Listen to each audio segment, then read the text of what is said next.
nerd. A fucking nerd. You hate me. Where do I put it? I'm gonna jump off the edge here.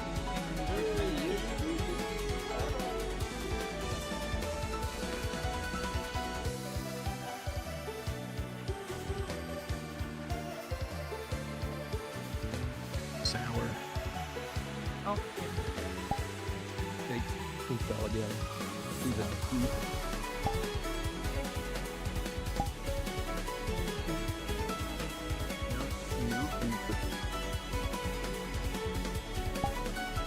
can I make the next girl a thermonuclear one?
got about 5 minutes before this thing will begin.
blue.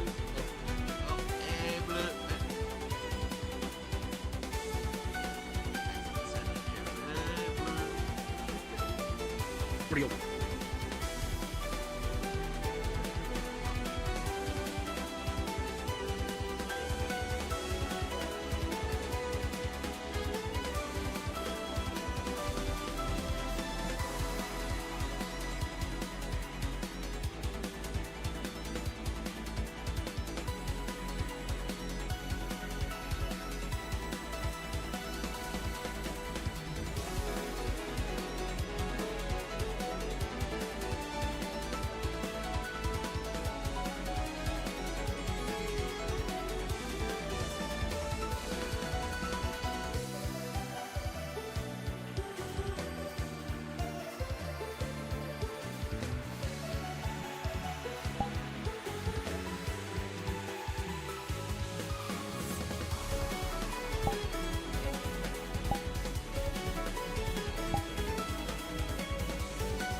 I'm just gonna turn it to match mode since it's literally like 30 seconds. Nobody's flying. Match mode.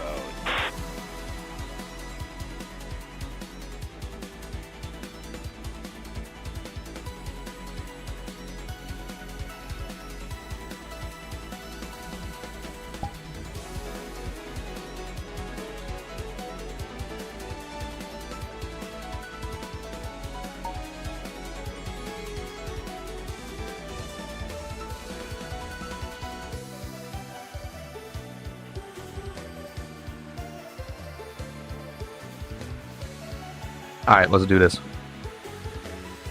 All right, welcome everybody to the Colibri 1v1 finals. And finally, after a week of postponing, we can get this stuff done. We're excited to see you guys fight. But first, let's go over the rules of the fight, right? Yes. All right. So, first things first, what the staff say is final.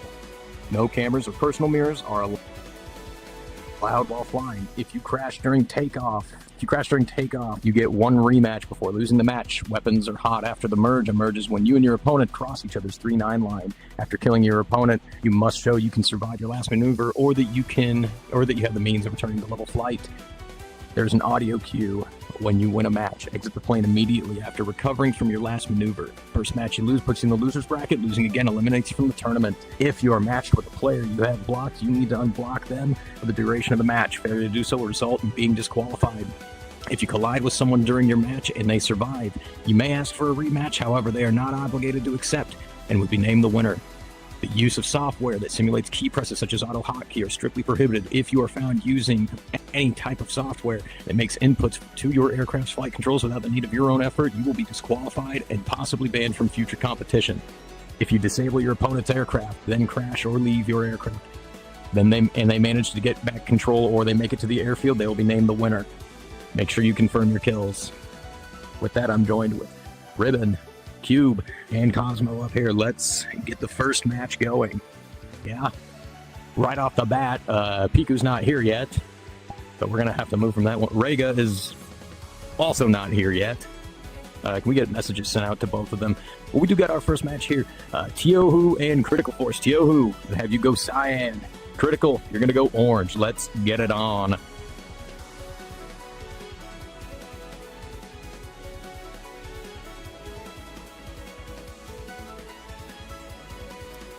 Excited we're getting this started after a week of waiting. Idling first. 10, 9, 8, 7, 6. But man, I wonder how these matches are going to maybe get a little tougher with the competitors having one extra week of practice as well, because they've been practicing.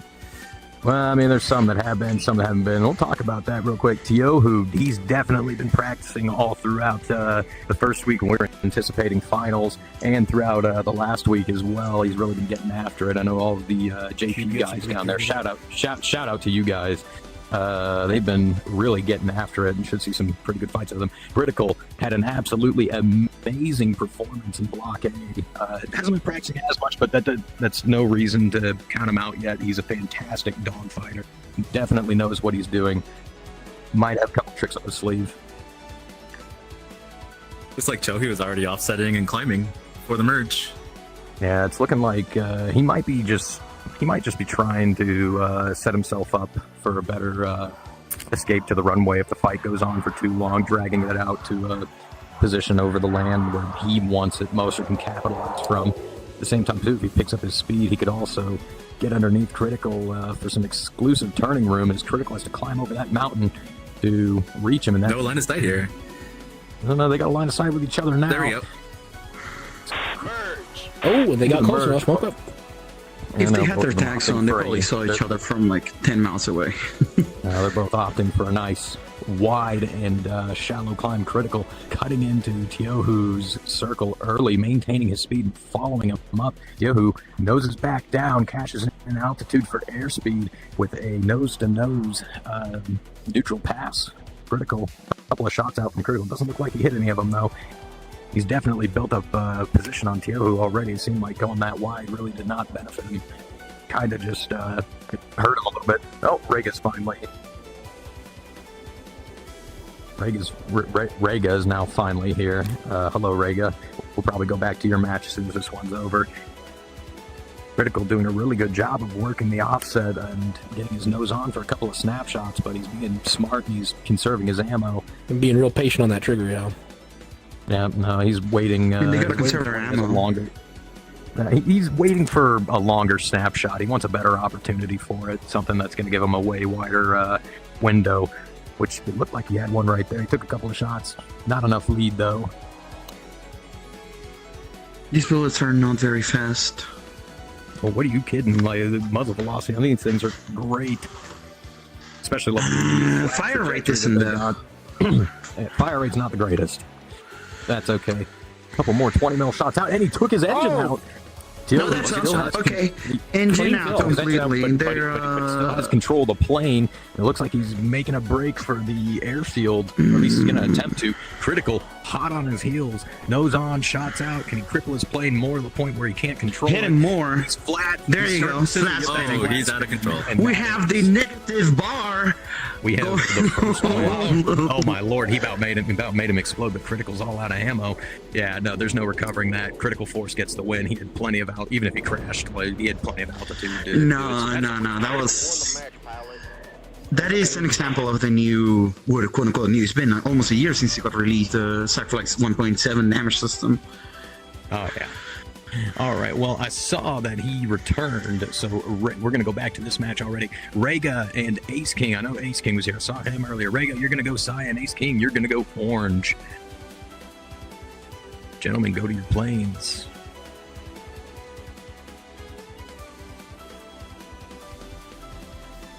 Did I what? 10, 9, 8. No, a little bit about these two. Again, Rega, he's a he's returning competitor. He's done quite a few Black Aces tournaments. This is his first one with us. Ace King, this is also his first one for us. He hasn't done as many tournaments as Rega has, but he's also gotten after it. Never really seen either of them practice too much, but free seat. Definitely skilled in their own way. Oh, free seat? So we'll see what they can do. We'll see what they can do against one another. Join in. What are you talking about? Blue. Oh. I thought I was gonna be. Oh no! Like, blue is literally pointing out.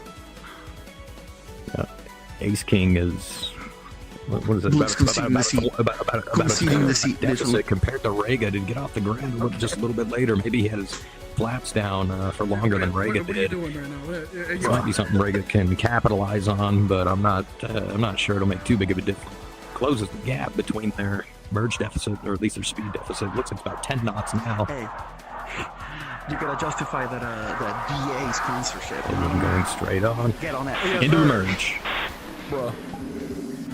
Both of them also opting for a slightly shallow climb. Rega overjeeps plane just a little bit as they both go to meet nose to nose. Nose to nose. Out. No hits from either of them though. Rega opting to go for a second climb, whereas Ace King dove down and traded his altitude for airspeed. Both of them looking very neutral here as they come around. Nose on. Ace King gets nose on, a couple shots out, but Rega looked like he extended his circle just a little bit to avoid getting shot there. Not a bad move. As he levels out, he knows that Ace King now has to climb up to him, trade his airspeed for altitude, but Rega dives down to trade altitude for airspeed as well. Kind of gave away his altitude advantage there, but that's all right. Ace King now with slight winning cues over Rega with just that one move. Really should have just held on to his altitude and got into the rate. Ace King looking like he's nice and settled into the rate band, kind of stopped in the center of it. Rega sticking towards the top. Rega sticking towards the top of the rate band. Looks like he bled down a little bit now. Both of them settled in. Rega slightly defensive. It's not looking like it's going to be a big deal right now, but as the fight progresses and if it continues, it's going to come back to bite him. He's got to figure something out and pretty quick, otherwise Ace King's going to just slowly build that position on him. Ace King going for the high yo-yo, nose up, bleeding some of his airspeed to cut into Reagan's circle, it looks like. Not sure if it's going to pay off, or maybe he's going to try to refine this into a one circle. We'll see. You can't really judge it right now with all that, oh god, all that range between the two of them. Now nice and in the lower end of the rate band, not out of it, but in the lower end. Rega maintaining a little bit more speed, and it looks like he's actually gained back a little bit of angles too. Quite a bit of offset between the two of them here as they continue to rate. Yeah, I think he's fairly even for the most part. Yeah. Rega holding on to just a little bit more speed than Ace King is right now. That's definitely going to help him out the longer this fight goes on for. Ace King dialed in now. It seems like he's built up a little bit more of his speed. He might be trying to cash in on some instantaneous, maybe make this offset a little more severe. Luckily in these planes, like, you have time and turns to kind of read what's going on. You know, as you watch your opponent move forward and aft in your canopy, figure out what you want to do, where you want to bleed, where do you want to gain your energy back in the circle. I think both of them have kind of found it. They might both be looking for a head-on here. Rega's pushed up 250 knots. Ace King, he pushed up as well, and then he bled back down. Now he's starting to pick back up, and you can see the range between them starting to close in, and that offset becoming more and more noticeable.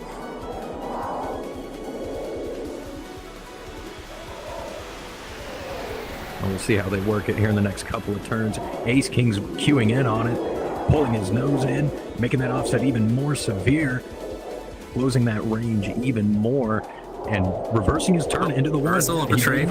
Interesting. Okay. A bit of a late reversal, but there's so much range between them that he is definitely going to be able to get nose on it. He finishes right over, shots out, and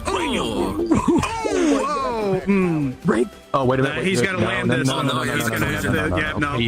No, they collided. That's a rematch. Yeah, no, that's a rematch. Both of you go back to your planes. It almost looks like they impacted shortly before they Ace King's aircraft exploded. No, he did. Gotta remember that these planes, like, they don't immediately explode. I thought he survived that, but you know how it goes. Oh, where's the board? Oh. No, it's all right. It's all right. Got it covered. Hell yeah.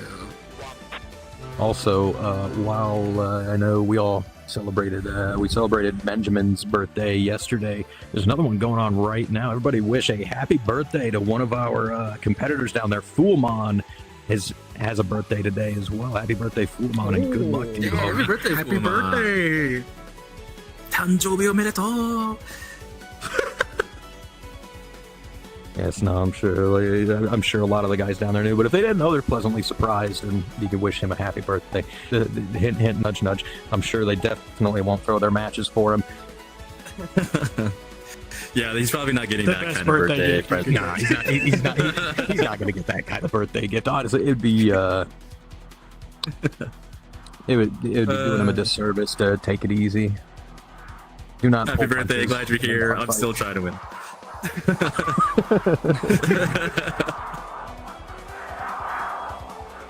It's like, happy birthday, glad you're here. I'm gonna feel real bad if I kill you. Into the merge, both of them opting for a nice and shallow climb, although they're meeting each other angle for angle almost perfectly. Nose on at the top of their circles, shots out. Surprised they're gonna go for another head-on after that collision. And the last one, no hits, turning away from each other now, setting themselves up into a rate fight. Ace King pulling his nose around, definitely working the offset here. Rega beating the nose, shots out. No hits from either of them, though. I mean, Rega might have taken a nick there, but he didn't take a whole lot of damage if he did at all. I thought they collided again, but no, they had to have, like, high-fived as they passed by. Ace King pulling his nose around, trying to get shots off. Not enough AOA for it, though. It seemed he held on to his speed. Short-term, lost. Long-term, though, it's helping him set up. You can see he's starting to get his nose on faster with each turn. Definitely built up an offensive position again. Even then, just a slight offensive position. Rega opting to go around the terrain. He might be planning to use that to break Ace King's line of sight later on if he's anticipating another head-on. which could work out for him because if Ace King doesn't know what he's doing, he can't react appropriately. Having a small altitude advantage over Ace King as well. At least he started with it. Ace King having to climb to meet his altitude. Now about even on speed, or at least in rate band. Rega now in the lower end of it is Ace King. He kind of settles into the middle somewhere. He's not quite at optimal rate, but it's definitely not rating unoptimally. Recognizing that that offset between, you can see the range between their aircraft as they pass closing in again. I think Ace is going to try to get another head-on pass, maybe reverse this into a one circle. I know he, in the beginning of the match, he saw that he had winning cues in the very beginning. I mean, it'd be good for him to, press on with that. Also, apologize if I'm yapping too much. Y'all can speak too. Don't be afraid to talk. Oh, no, you're good. I don't want to talk over you. That's the main thing. Hey, you know me. I don't talk much when it's just like a raid fight. I don't say much usually. I'm usually talking about space facts or something. We could just have the fun facts, yeah. No, you know what? No, never mind. No fun facts. It's like, nah, never mind. You can shut up. It's always difficult to try to maintain rate when you're dealing with terrain at certain altitudes as well. It's really easy to get so locked into keeping an eye on the other guy and what your ideal altitude is, your ideal and slight dive angle is for a rate, and you find yourself, your wing clipping a mountain, clipping a hill or something. You could use terrain to your advantage too. If you got to climb, bleed your speed, cut into the other guy's circle, get some offset going. If he decides, I'm going to stay right here and climbs over, it's like, all right, cool. You just gave up some angles to me. Also, Val, apologize. I'd love to keep you here, but I'm, limiting staff and limiting it to staff and competitors. If you would kindly leave the instance and watch the stream, please. As this has progressed, Ace King has built more of a position over Rega. Definitely got himself around the circle. He's starting to get him into the assessment window here with these next couple of turns. You should start seeing him move towards his canopy bow. Not quite to the point where he'll be in Rega's control zone, but definitely where he'll be in a comfortable position to just sit for a while.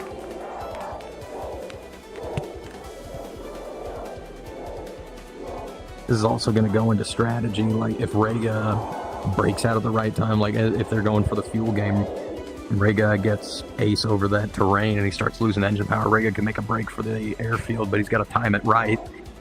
Got to have with the current size of the where they're in, I wonder if Rega could just maybe dump the nose, get into terrain, and try to extend even for a couple seconds. Like I'm kind of expecting it.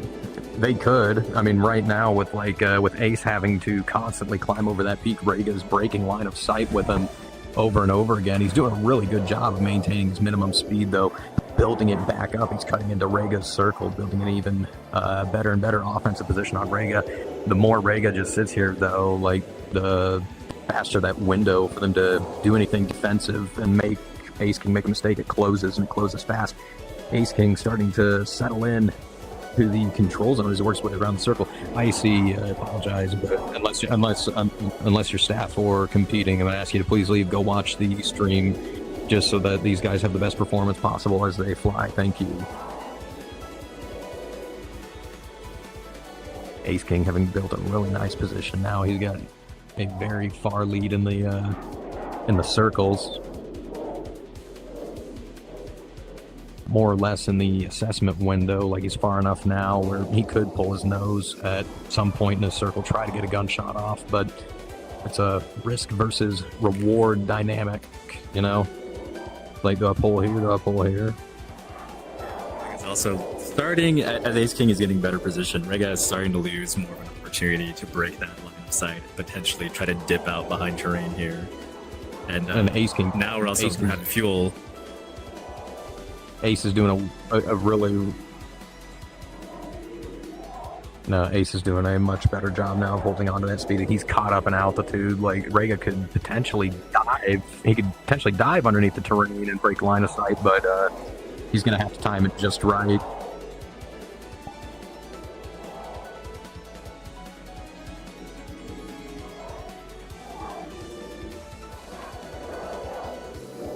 Well, looks like this is going to become a fuel battle here. They're not too far from the runway. No, they're not too far, but by no means are they close either. Like, that's a lot of distance to cover. You know, that's a lot of time where Ace can shoot at Rega. You gotta remember, too, they got missiles.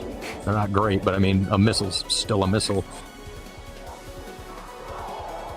I think Rega's just now starting to run out of, starting to dial back on power. Ace King's going to be doing the same thing, but with the position that he has, all he really has to do is maintain speed, and everything else is just going to fall in line for him. Which I think he realizes that too. He's not really trying anything risky now. Their turn circles are nice and aligned. He's just going to maintain it. I think he's going to wait for Rega to break off and go for a resupply run. The question: who's going to break first? I mean, Whoever gets tired of gliding. Well, it's gonna have it. Like, if he has any hope of winning this, like, it's gonna have to be Rega. Otherwise, he's just gonna go into terrain or the water. Like, Ace can hang out here. Once they really start getting to that point where they've got no power left, all Ace really has to do is just level out. Maybe even just start a climb so he can glide for the longest distance possible. I don't know if he's going to do that, though. Hold on. Rega might have timed this just right. Oh, yeah, he might have done this well. He's breaking off. No, he's not breaking off. At least not yet. Oh! No, he's committing. Rega, what are you doing? You don't have the speed, man. Ace. Yeah, what are you doing, my guy? No, don't. Okay, Ace King's broken off. This is going to be a little tight for him, though. He doesn't have a whole lot of power to work with. The airfield is right there, but that's not the real concern. The concern is the turn. Don't think he'll be able to get over the mountain. Rega's keeping track of fuel. No, Rega definitely isn't. Ace. The gear's out. There he goes. No, Ace wasn't able to. He's trying to survive. Ace is in the water. Oh my lord! Oh, but Rega's on the ground. What a way to lose! What a way to lose! Rega's Hold on up! the Stop the plane! Stop the plane! Ain't no. Yeah, he's parked. He parked it. He parked it on the hill. He parked it. He parked it. Yeah, no, I'm sorry, Rega. I can't believe that turned out to be the correct decision. What the fuck? That was against ridiculous. the odds, Rega Might be biased, somehow but I like he that. parked the plane. That was so goofy. Oh my god! I didn't think about that. All right. Okay, up next. Let me get. Is Piku here yet? Has he woken up? You check the message. I don't think Piku has. Yeah, no, he isn't. Repairs Ace King was not happy about that.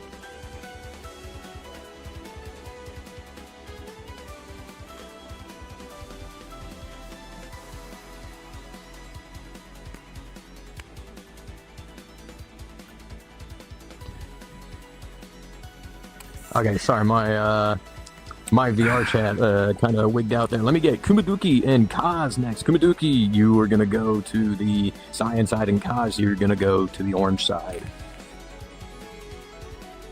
This is still in the winners bracket, right? Yeah, we're still in winter. We've only had 2 matches. Well, I mean, or 2. That's what I thought. Yeah, it just go started. against one another. Yeah, we only just started. I say that because Ace disappeared. I don't know if he did that because he just left or if he had internet issues or some connectivity problems. But he might disappeared. just be rejoining. He'll probably be back.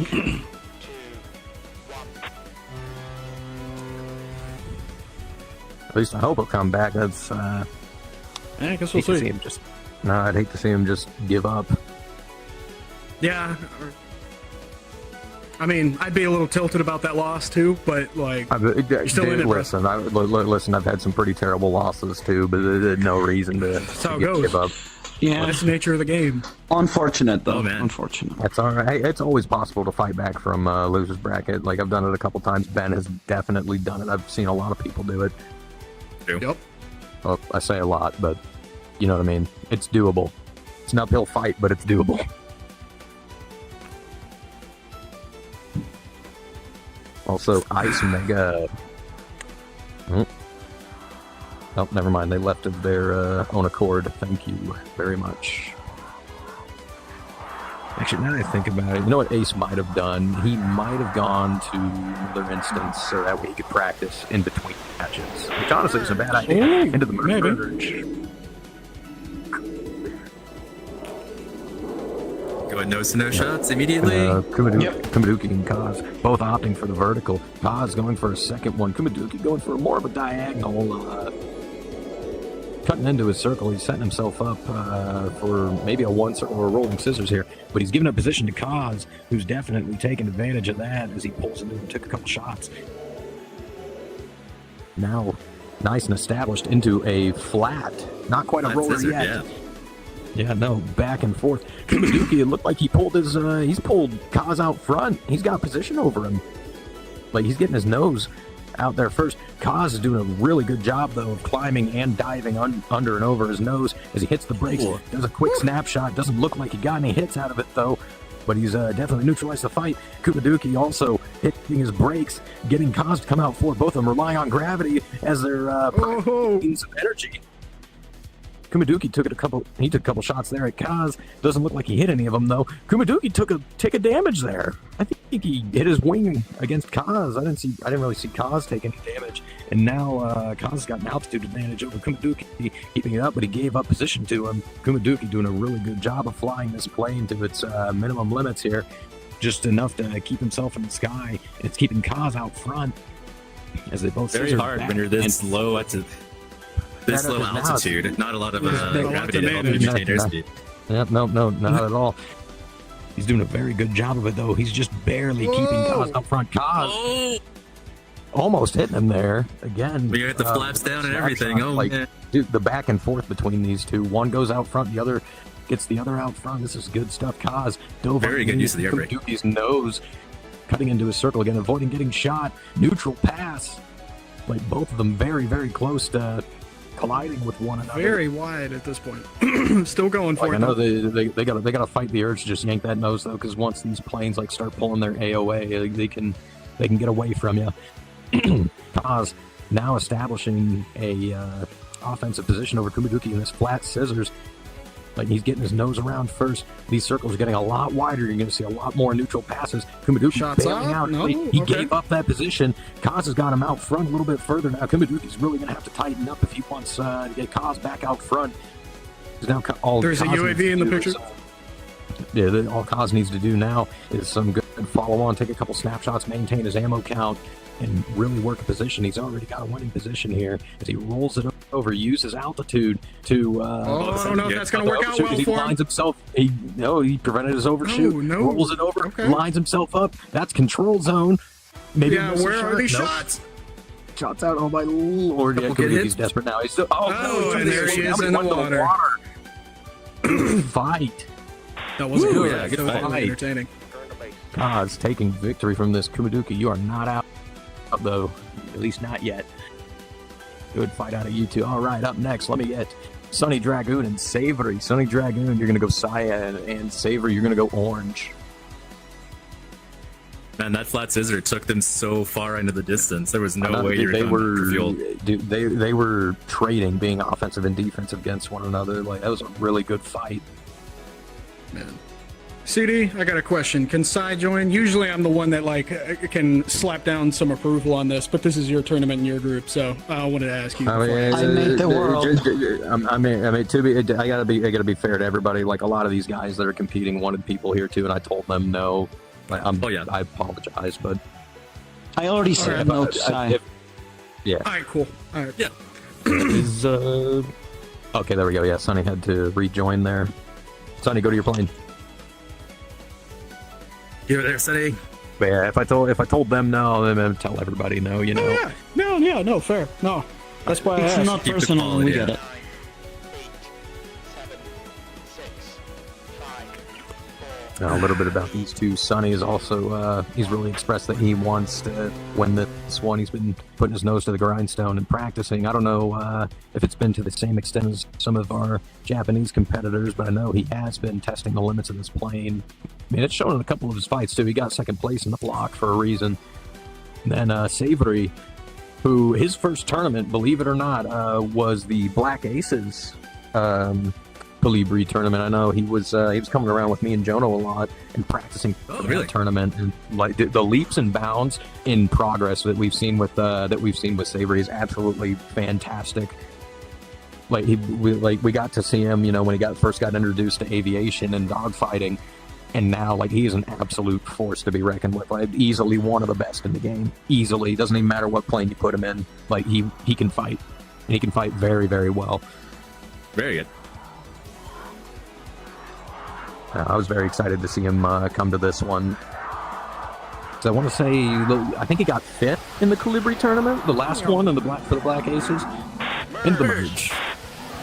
Fucking the deck on that merge. You can definitely tell that he's refined his craft, though, as he goes for a nice, shallow, and steep climb, maintaining a lot of speed in that, giving up position to Sunny Dragon, who's cut into his circle. He's following him up, definitely a little bit slower, but Savory's recognized that he's now defensive, tightening down his turn, making Sunny have to tighten his down as well, as Sunny just he slid right in behind him. Like, Taking long range shots. And he's definitely trying to say he's got to watch it. He's almost out of ammo already. Oh, no. Savory just continuing to climb. He knows that Sunny had to bleed all that energy to follow him up. I mean, Savory's getting pretty slow too, but he knows that Sunny's going to have to drop first. And I think if he's watching, he's going to start recognizing that Sunny already leveling out, trying to get some of that speed back. Savory already getting that speed back, and well into the rate band too, as Sunny continues to climb, maintaining that nose position, but just now not having any energy. As Savory, it looks like he's leveled out now, and he's going to settle into the rate. That's really going to help him out here. Even though he didn't go for a missile shot before settling into this rate here. I don't think he had the angle. I don't think he had the angle or the range, like the amount of the aspect that he was at. He might have gotten a missile shot off, but with how fast Savory was moving across his canopy, I don't think it would have ever tracked in a million years. And all that speed that Savory got back soon, it's now starting to pay off as it looks like he's neutralized this rate fight, and he's got a way significant altitude advantage over Sunny.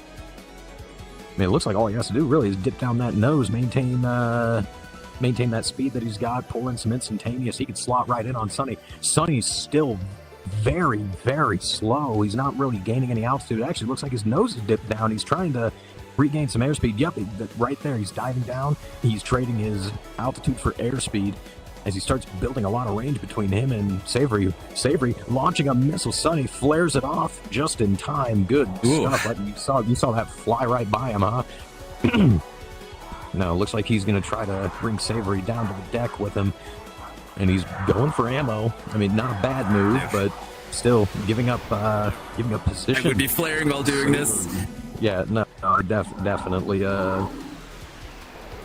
No, I mean, the missile just turned like left 2 degrees and it's already defeated. I mean, not always. I mean, sometimes it turns into an AIM-9X, but that's SAC missiles. The logic on those things is whack. I looked at the code and I think I want to like gauge listen, if this was a 2v2 fight, I know the missiles would definitely. Oh yeah, but it's a 1v1, so like yeah, no, it would be increased if I shot it at a friendly. It would turn into an AIM-9 like Z. All right. Oh no, yeah, no, some unreleased variant turns into an M260 or something. Like whatever Raytheon's working on right now, like their own type of like ET missile. That's what it would be. Both of them looking pretty similar on fuel. Range is absolutely huge. I think Sunny's he's just trying to get to a comfortable spot where he thinks he can turn around and at least go nose to nose with Savory. That's not a bad plan. Either that or he's going to go for more fuel. Savory cutting into his circle, creating a lot of closure and pretty much medium aspect between the two. He's recognizing that Sunny's going for more. He's just going to follow him right in. I mean, good. It's assurance on him. He probably got a missile shot here. Sunny turned away from. Then he broke off. Fuel. Okay. I think maybe he was trying to bait Savory into doing it. Been like, yeah, go get the fuel or whatever. But Savory's not doing it. I think Sunny's under the impression that Savory saw him go get fuel, and he's like, yes, he knows that I have more fuel than him. But Savory just followed him up. Their fuel state's the same. It didn't seem to work, and Sunny's not right now. That missile would be kind of handy. It would be handy, but Savory also understands that Sunny's not out of flares yet. He's saving it. I think what he wants to do here is close some of that range between the two of them. Oh, right, he only has one missile. Like I didn't see that. He's gonna try to shotgun him that missile. Which, I mean, yeah, no, if your guy is out of guns range, you might as well. Sunny committing back into the fight. Savory falling right in with him. It looked like Sunny was trying to give him. Fuel? Yeah, they're both equal on fuel. It looked like Sunny was trying to give him aspect and closure problems, but there was so much range between them that Savory was just able to pull right into him and slot right into his control zone. Well, I mean, he's a little far for control zone. It's not quite control zone, but he is on his 6. We're actually starting to get within guns range. It'd be a long shot, but you could definitely do it. I've seen it done before. I think who was it last one? I think it was Kaz who hit like the snipe of the sentry. You know, Savory having closed all that distance between him and Sunny, now he's within the mar of all of Savory's weapons, jinking left and right, ducking, diving, dodging, trying not to get shot. He got clipped there, though. Savory definitely got a couple shots off on him. Sunny doing a really good job of making it as difficult as possible for Savory to hit him. But Savory's biding his time and just sitting back and waiting, conserving his ammo. Oh, gets another got hit hit off on him. Sunny's going to have to try to do something. He's going to have to do it quick. As Savory gets even more, he closes the range even more, watching his closure, biding his time into deep lag, just going into follow-on BFM and maintaining his position. Very good move on Savory. You can see it in his canopy where it's pointing. It's pointing to where Sunny was instead of where he's going or where he's at. All he's wanting to do is just maintain that good position that he's already built up. He doesn't see any reason to risk it. You know, Sunny cutting back into the circle, gets them misaligned.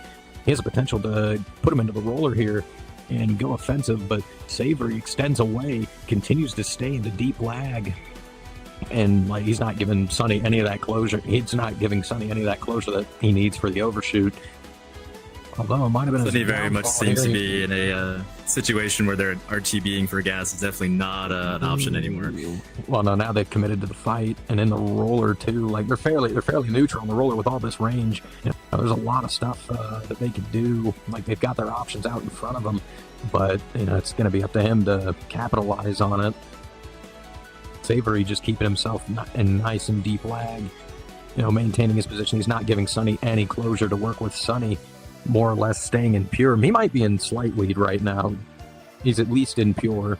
He's trying to close that distance between him and Savory, trying to get him to overshoot. Here in a couple seconds, they're both going to start feeling the reduced engine performance.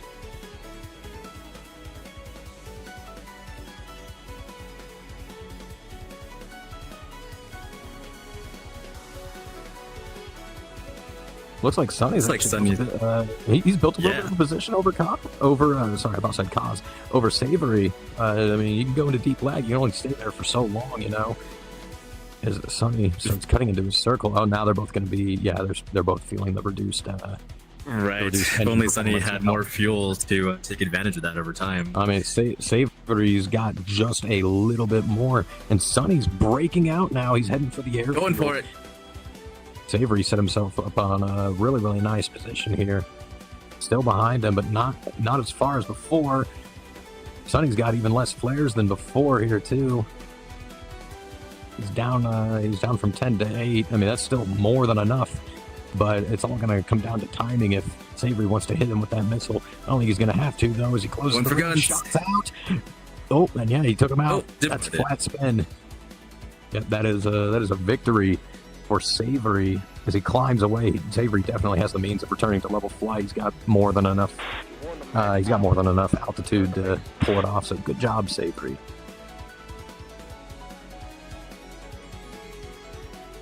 All right, up next, let's get Fenix and Inner Echo. Fenix, you're going to go cyan, and Inner Echo, you're going to go orange.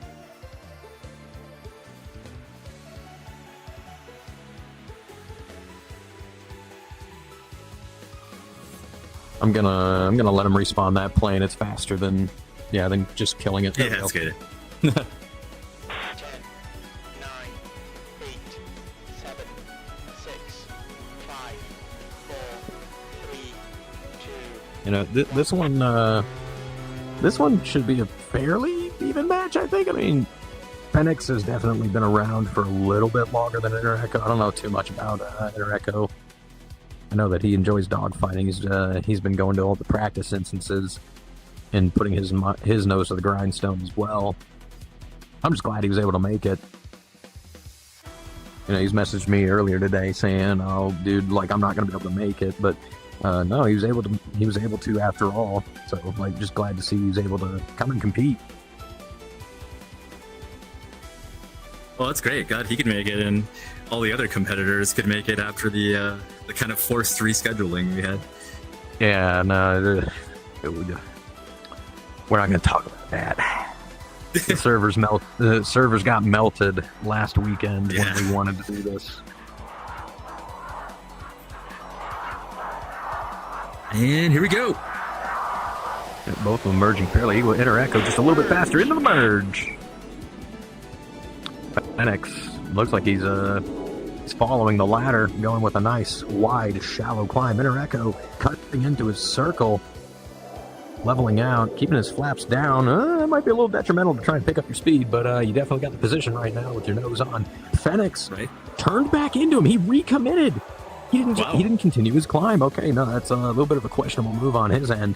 Echo is definitely in a much better band performance-wise for this plane. Fenix is so fast right now that Echo is going to be able to absolutely outrate him until he gets rid of that speed.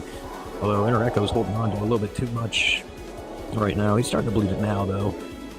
Fenix is just staying really, really fast. Even though he's moving faster, his circle is so much wider that Echo is going to be able to capitalize on it. Maybe if Fenix is starting to pull pretty hard now. If he'd, no, looked like Fenix was trying to pull in for nothing but instantaneous, and it's worked out for him.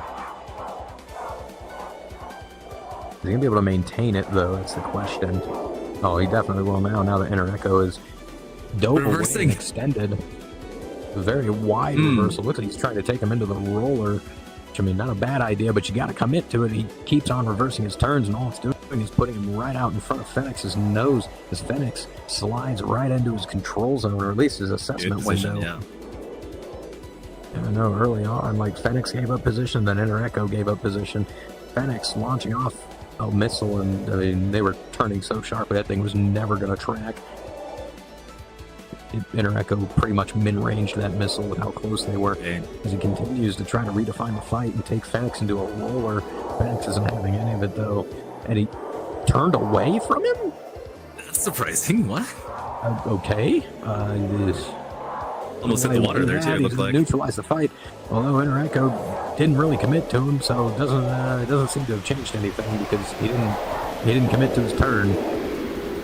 Definitely could have neutralized the fight, but I mean, that's a mistake I don't think he'll make again. At least I hope he won't make again. As Fenix goes right back to where he was before, right on Echo's 6, taking a couple of shots. Not quite hitting anything though, at least not yet. Echo jinking left and right, trying to give some closure problems to Fenix, but it doesn't look like Fenix is falling for it as he launches another missile way too close for that thing to track. As it goes off into the horizon. That thing's going on vacation. Now it's all just down to guns. Fenix blowing through his ammo. Like, you gotta wait for a little bit more of a stable shot, and this might be it right here. As Echo pulled up and he bled the speed down. He's out front, but I don't think Fenix is really paying attention to his burst. He's shooting too much. Is there Echo hits the brakes or tries to. Oh, he took his engine out. Oh, got hit. Yeah, no engine, but he's still got full control of the plane. Fenix has got to make sure he doesn't get shot here. Okay, yeah, Echo's nose is getting back down. Very highly down. Yeah, that's the ground. That's Fenix taking victory. With the snapshot. Yeah, that was a very good shot. I'm actually surprised that it hit. I didn't think it was. All right. Fenix moves on. All right, up next, let's get Energy Ace and Ganuma. Energy, you're going to go cyan. Ganuma, you're going to go orange. I feel like, strangely enough, on the last half of the last match there, a lot of Echo's preemptive jinking for the gunshot is what actually kept him close enough to then get the gunshot on him. I feel like he just was losing a lot of speed this jinking. It's just being indecisive kills you more often than not in a dogfight than anything else. And right there, it's like, no, I need to go this way. No, I need to go this way. No, I need to go this way. Like, just commit to your turn. Even if you think you made a mistake, commit to it. It is way better than trying to correct it on the spot, because all you're going to do then is fly out in front of your guy's nose. You go left and then you go right and then you go left again. you're going in a straight Right. line, you know, or at least your plane of motion is a straight line. Let's see. Has anybody been able to to contact Piku yet? I've not seen him yet. Yeah, no. Let me check. You know, I haven't gotten a response from him either. I think he's still asleep, maybe. Oh, That would be a shame. energy. Energy is coming in with these super low. Oh, they're both at low altitude now. Fairly similar speed, though. You know, matching each other more or less. I think they're both anticipating that each other's going to climb up into the heavens as they merge, and yeah, it's pretty much what's going on. This shallow climb seems to be the go-to for everybody. Energy getting his nose on first. Couple of shots out. Definitely established that, you know, he was the one that got his nose on first. I think he's gonna definitely work that. You know, he's just got to stay aggressive while flying within his limits. Bleeding down his speed. He's nice and slow, but he's within rate band right now, and Ganuma is above it. Couple of shots out, following him up. Ganuma is giving up position with that slightly wider turn. Energy keeping himself nice within rate band. Ganuma finally reaching the top of rate band with the position that Energy has built up. I think he could just follow him up if he really wanted to build that position. Sorry there, I muted myself there for a second. Yeah, build that position up even better.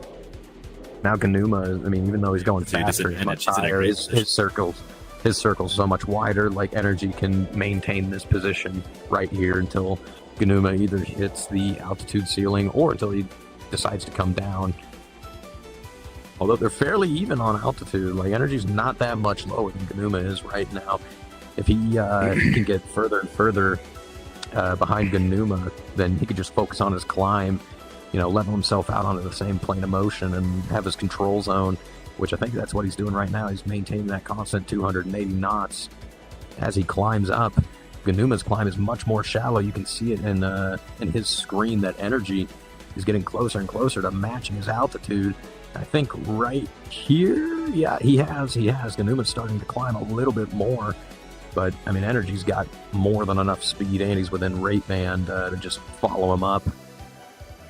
As he's now reached co-altitude with Ganuma. Ganuma's still continuing to climb up. Like, this is not looking good for him. He needs to try and redefine the fight sometime fast, because Energy is definitely sitting in a really, really good position right now. Even though he's slightly lower than Ganuma, he's so much further around the circle that it's not even going to matter. But you got to remember that these are jets, and they will climb like a jet. You know, these aren't prop planes. Very slow jet, Energy. but still a jet. Jet's a jet, homie. Yeah. It Energy might looked not like he have was an trying to- afterburner, but it's very light. Actually, Yeah, yeah. looked like Question he's though. trying to pull. What is the he's trying to service pull- ceiling of this aircraft? Because they're high as hell right now. I feel like that engine would be starving for air.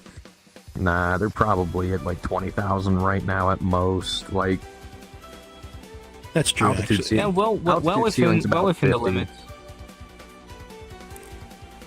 Yeah, remember, it is an air-breathing engine, you know. I mean, I would say like maybe 40. That's a guess. I mean, turbofan engine can suck in a lot of air. True. Energy doing a good job of maintaining just enough speed to keep his nose up.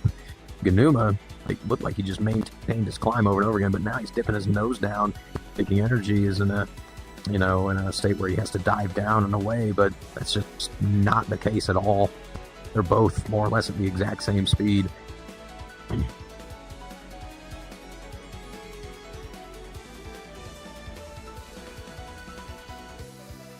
And I think they've just now hit the altitude ceiling because Ganuma's no longer climbing. He's just kind of leveled out. I think Energy is starting to dip down into some low yo-yos here, cutting into his circle. Still maintaining just enough speed, to stay within rate band, but at least pulling enough to cut into Ganuma's circle.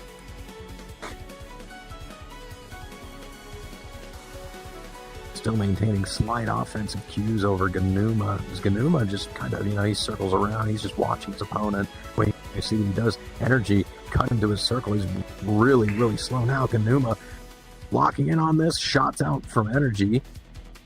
Oh, don't stall Give it. all of his speed to do that, yeah. Nope, Energy's keeping this nose to nose. He knows that he's slower. He's within Ganuma's turn circle. Ganuma having a little more speed, though. Able to get that nose around just a bit faster. Shots out. Doesn't look like he hit anything. And Energy reversing again. Putting flat. Climbing over. Flat, here we go. Scissors, let's go. Rolling back over.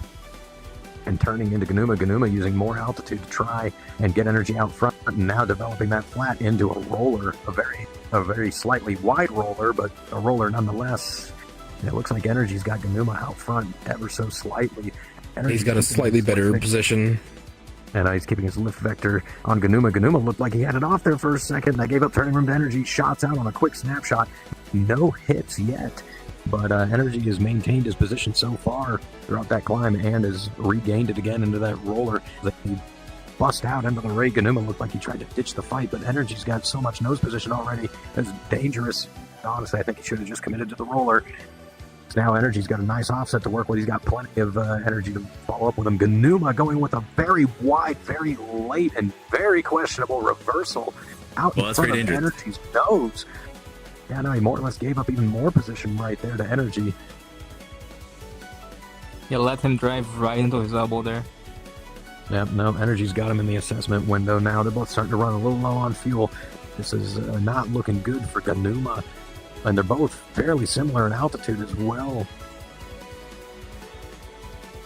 Energy doing a really good job of staying aggressive, keeping himself within rate band and performance limits. Ganuma just he's in the rate band, but he's slow. He's definitely slow. Energy's built up a bit more speed. Definitely going to be cashing in on that for instantaneous rate. As Ganuma looks like he's focusing more on maintaining his altitude, which I mean, long term gain. Like if they go to fuel, it's going to help him out. But Energy's still got about 30 seconds or something of full power. He can cut into his circle, try to get another shot off on him. I want to point it out. It was only for a split second, but Energy almost had a midair with VTEL. Oh, He's zoomed right past this canopy, Right into the cameraman. Or brave photographer flying into harm's way for us. Let us take a moment to thank you. gotta give VTail the pigeon roll in the server. Would that count as a bird strike then? Yeah, Yes. I think so. All right, no, we're getting into reduced engine performance now. Energy having to bail out. He just doesn't have the engine power to continue to maintain his climb with Ganuma. Ganuma taking advantage of slotting in, shots out as Energy rolls it back over, trying to give him closure issues, but Ganuma's not having Oh, that's it right there. Bad place to be. No longer has any health. Energy. It's okay. They got a lot of altitude, yeah. Got a lot They're of about altitude. to both become gliders. He still has control of the plane. He does. He's got lots of All altitude Ganuma to has work to do with. is stay up Well, there. no, That's true. That's not true at all, because if Ganuma stays up there and Energy makes it back, Ganuma's going to run out of fuel, and Energy's just going to come back with a full tank of gas, or at least something. That's true, yeah. That's This is true, why yeah. it's very important to confirm your kills. And Energy's got plenty of airspeed right now. He set himself up right for this. He's lined up for the runway. Oh my god! Yeah, no, That's the claim. No. He's well. Oh He's well within. He's well within Yeah, he's well within glide parameters range. to make this landing. I think Could be a Energy's missile going to shot make it right back to here. the airfield here. He's honestly gotta be too gentle, though. fast. He's gonna have to start thinking about air brakes here soon if he doesn't want Oh to. no, overshoot he's the fine. runway. 180, he's fine. Oh, he quickly hit the runway! Did he have his gear down? He did not. I think he did, but he hit the Yeah. upslope. Ganuma with Yeah. no, there's no fuel. He's got plenty of altitude and he's flying Yeah. low. That is a win for Ganuma. Good fight on YouTube. Man, he did the most difficult part of gliding back in. Right. Coming back to the front, Piku's not here yet, so we're going to give that one to Bamboo so we can move on. Piku's still not out yet. With that, though, let's get Fulmon and Bamboo up to the stage. Fulmon, you're going to go cyan, and Bamboo, you're going to go orange. One last comment on the Energy fight. That was extremely tragic. I saw it from over there, and I'm like, he's not gonna make it. He's not gonna make it. But No, when I saw I the know. runway come into view, I went like, he might make it. And then he pulled up a little bit too much and hit the threshold. Well, I think he pulled up a little late. Like if he had come down where the runway No, the he runway smoothed he down tail instead of on an stroked. He angle. tail stroked the end of the little, because the runway's a bit raised from the ground. Oh So no, he hit that's what I'm the- saying. He hit the angle of the runway as it was coming in. As he was coming in, I think if he maintained just a little bit more altitude, just rode that glide out a little longer at a slower speed, he would have made it. He would have made it. He would Yeah, have made it. and Because he it's, did the- like it's you said, understandable he that like did the- if you he did the hard part. Yeah, he did. and like it's understandable, right? If you have no engine, you want to glide in as much as you can, but he ended up trading too much of that altitude for speed. He was too fast and too low. He could have climbed out and got into the correct glide. He slope, bled that speed down. You got to remember that the brakes on these things work really, really well. You can be fast and then slow down very quickly, especially with your engine off like that. I think it would have been interesting. Like Fullmon, even though Fullmon definitely could have made it back as well. Like he had more than enough altitude and airspeed to do that, but the range between them, like I think Energy might have been able to. Oh, sorry, not Fullmon. It was Ganuma. I'm looking at the screen up there right now. Fullmon's fighting, but no, Ganuma, like he had the airspeed and the altitude to definitely make it, but with the range between them, I think Energy could have made it back up. You know. Oh yeah, yeah. If it wasn't for that strike at the end, like if he had the speed to get into the correct glide slope to like climb 3 degrees or so. Either that or we would have seen a ground battle with 20mm cannons. You know. Yeah, like last time, that was great. All right, Fullmon and Bamboo into the merge. A little bit about these two. Bamboo, also a returning competitor. He's been doing competitions for a while now. You know, stunt team, staff, all that fun stuff. Main Japanese translator Fullmon. He's a little bit newer. You know, he's not as seasoned as Bamboo, but he has definitely been getting after it. He's expressed how badly, you know, he wants to win this, and he has definitely put the work in to do it. It's definitely paying off right now as he's built up a position over Bamboo in very, very early. You know, like this is a good position for him. A nice follow-on. All he's got to do is follow Bamboo's movements, cut into his circle, and wait until he can get nose position, which he's going to be able to do very, very soon. Bamboo desperately trying to put him into a roller, but Fullmon doesn't look like he's falling for it. He's watching his closure and his lift vector place in it, keeping it for the most part behind Bamboo in lag pursuit, and just, you know, following him, as follow-on would say. Bamboo looking like he's reduced his engine, or at least his brakes, trying to give more closure problems, but Fullmon's managing it pretty well. You can see he's inching more and more forward into Fullmon's canopy. Fullmon just taking his time, taking it easy. Roll over, yep. Oh yeah, he's nice and lined up now in the assessment window, in Bamboo's assessment window. Just maintaining his closure, watching for it. That's nose down. We might see it right here. No, there's not enough speed. We might see in the next turn or two because he's catching up the Bamboo as far as plane of motion goes. Definitely looks like it is here. Shots out. That's a slow target. That's a very slow target. Bamboo. It's now a desperate situation as Fullmon takes his control zone, launches a missile, and that thing goes into the abyss. They're so close. I don't think that thing was ever going to track. But Bamboo is definitely in trouble. He's got to try something here as he gives Fullmon a nice big silhouette to shoot at, but Fullmon doesn't pull any lead for it. He knows that Bamboo's trying to give him closure issues, maintaining his position until the time is just right, which it looks like it's right here. Right now. Another missile out. That one almost tracked. Ooh, that's good. But not quite. Bamboo fully defensive right now. I feel like Bamboo trying to set up a low speed maneuver there, but this doesn't have the altitude for it. Oh no, he tried to, but Fullmon was all the wiser. Didn't fall for it. Fullmon's knocked him down to half health. A couple of good shots. He's still got plenty of ammo. And look, you know, he's just maintaining his. He's not trying to do anything crazy here. He knows that he's in a winning position, and Bamboo has to make him make a mistake. So he's got literally all the winning cards in his hand right now. Bamboo, it looks like he's trying to bring the fight back over here just in case it gets so desperate that he needs to drag it out to fuel and he can resupply. But with Fullmon hot on his heels, I don't know how well that's going to work out for him. He's doing a really good job of deterring him from shooting at him, at least. Now that Bamboo knows that Fuomon's out of missiles, he's just going to try to get back here as quickly as possible. With a few more It's just a options ma- for him. And it's just a matter of if he believes that Fuomon is completely out of ammo. As he comes over the hill, is he racing for the runway? He is racing for Looks the like runway. it. That's pretty early, and that's ballsy because now Fuomon's going to be able to pick up just as much fuel, if not more. And the Bamboo missiles and get his jump missiles back. missiles. Oh yeah, that's more Missiles are ammo, back. more fuel, and because he got off, he's going to have a slight advantage. He takes a couple more shots out. Bamboo managed to get back up to 3/4 of his health from half, but it hasn't solved the problem that Fuomon is hot on his heels right now and in a winning position. Oh, it's a bull split S. We got through. Very bold.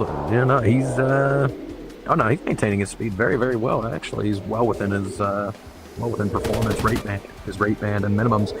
Takes a couple more shots out at Bamboo. That's a missile. It tracked. It hit him. Oh, it is. And he took out his engine. He has a sliver of health left. Yeah, no, he's not crippled yet, though. Fuomon's following up. Control of his plane. I don't think Bamboo knows that his engine is out yet because now he's trying to bring it out. Is he? Wait, does he have his engine? He does. He does. Just on that tiny, he's getting his tiny sliver of Right. health. Yeah, no, okay. Yeah, he has a that's pixel of surprising. his health bar left. Oh my lord! A Yeah. fart in the wrong direction is going to end up killing him. Yeah, exactly. He's got to be really careful here. Although Fuomon's now completely out of ammo. Thankfully, there's He's no got crosswind missiles. in this world. No, he's got no missiles. He's got no guns. But he has a winning position. Like all he's got to do is follow him. Bamboo might go for the runway again, and if he screws up even just slightly, he's going to end up crashing and dying. Like this is less health than. This is a worse position to be in than I would argue.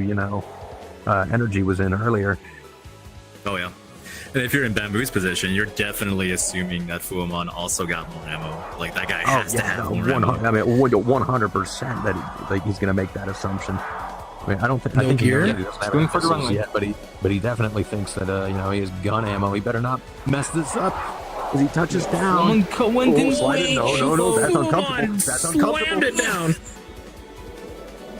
Bamboo made it, Oh, though. Bamboo didn't explode.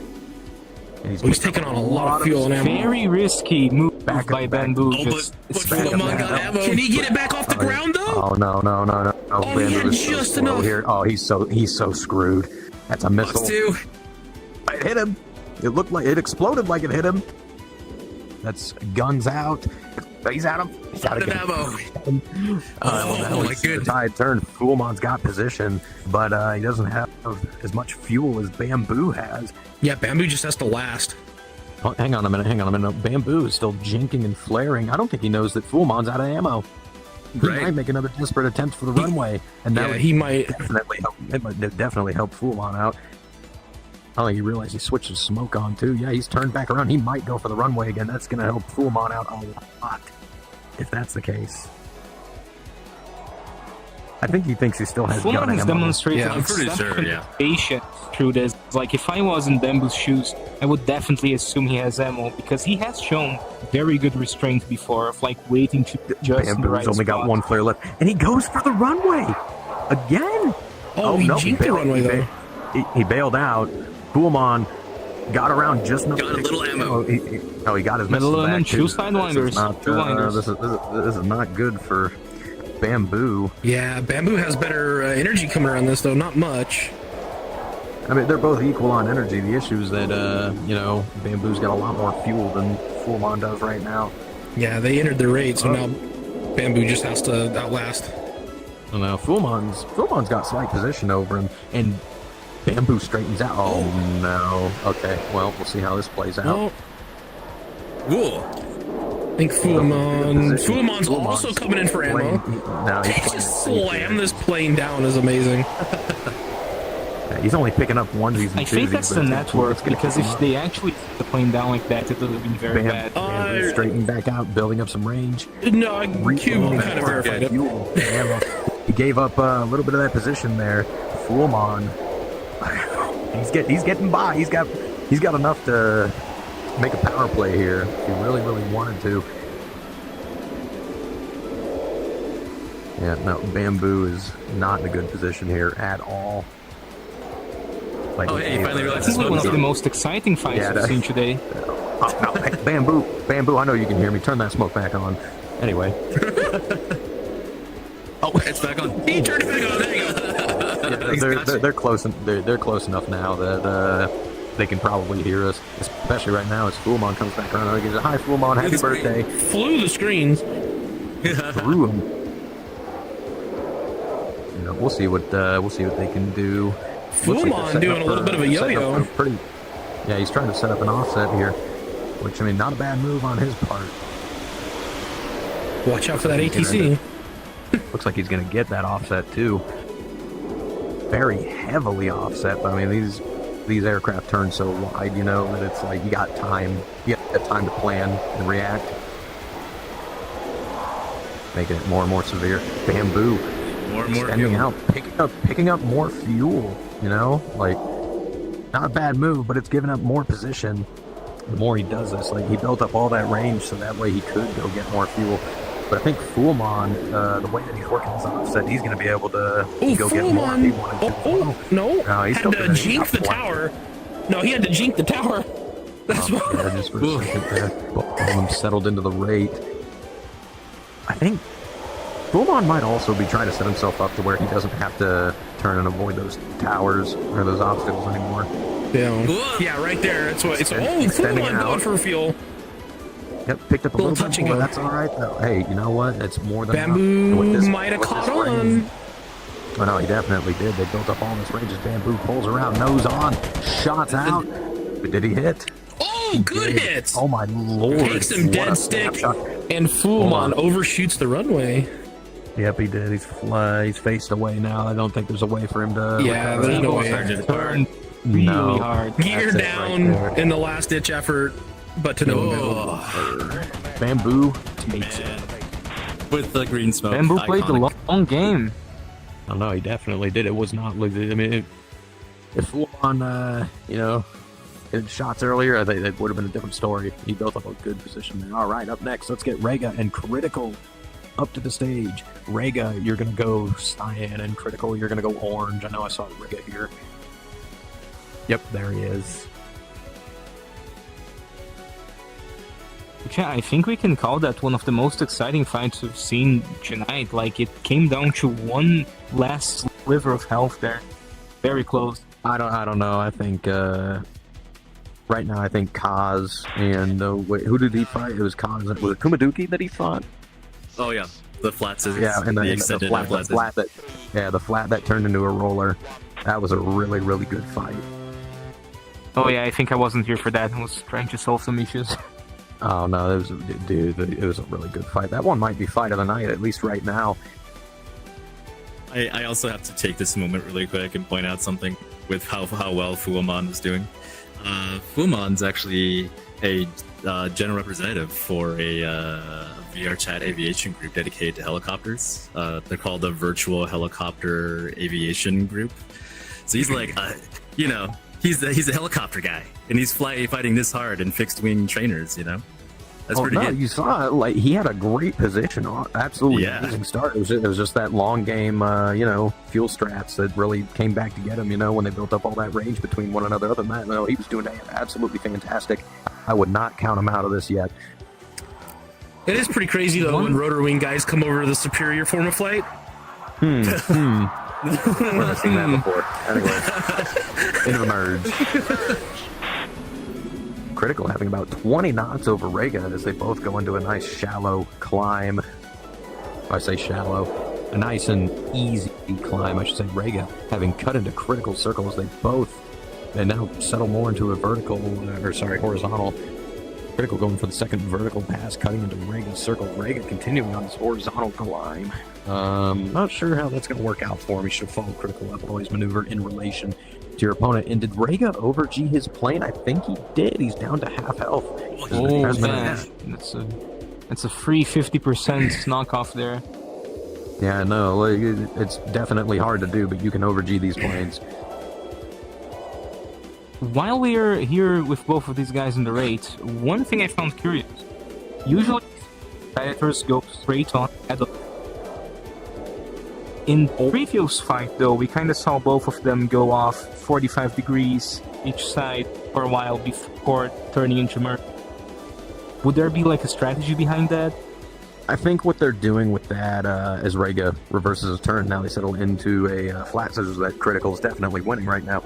The idea with that is that they are extending the amount of range it's going to take to get to one another, so it's more time they have to build altitude and airspeed before the merge, trying to merge either as high or as fast, or both as possible, before meeting one another and starting the fight. Fair enough. Yeah, no, they were in the flat, but now they're into the vertical rate. Critical with some very prominent winning cues against Rega. As Rega looks like he's trying to redefine the fight back into a roller, but with all that range between them, like he's gonna have to cut that down first. As Critical pulls in, keeping his lift vector in deep lag right now, just maintaining his position over Rega. He knows that he's winning the fight. He's slightly faster, cashing in on some instantaneous. Even though there's a little bit more range between them, coming around. He's starting to pull him into a assessment window and just working the offset they have between one another. You can see it as Rega disappears from Critical's screen and then starts to reappear. You know, that's where their circles are converging with one another. Critical seeing an opportunity here as he pulls. That's lead. Ooh, doesn't take just for a moment. You know, a lot of range between them, a lot of closure. Smart move on his part for conserving ammo that way. I think he knows in the next couple of turns he's going to have more closure and a lot closer of a target to hit.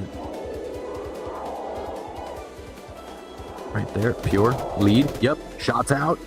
Ooh. Anything? Nope, doesn't look like Nothing quite. Rega reverses. Definitely gave him a scare though. Rega reversed once, tried to make it into a flat, and then he bails out into the ring again. Not a bad idea though, with how wide these circles are. You know, it could give him an opportunity to get a head-on neutral pass, which is a lot better than being defensive. He's got the range and he's got the offset for it. He just needs to find the place to work it. Breaking line of sight with Critical with the terrain. This would be where he wants to start pull. Critical pulling real hard here.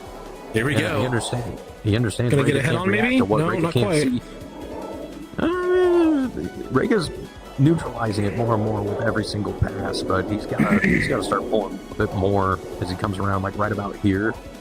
This is where Critical and Rega start moving forward. Critical used that dive to pull really hard here. Yep. No, he knows Rega and him are crossing each other right as they come over the peaks of that hill.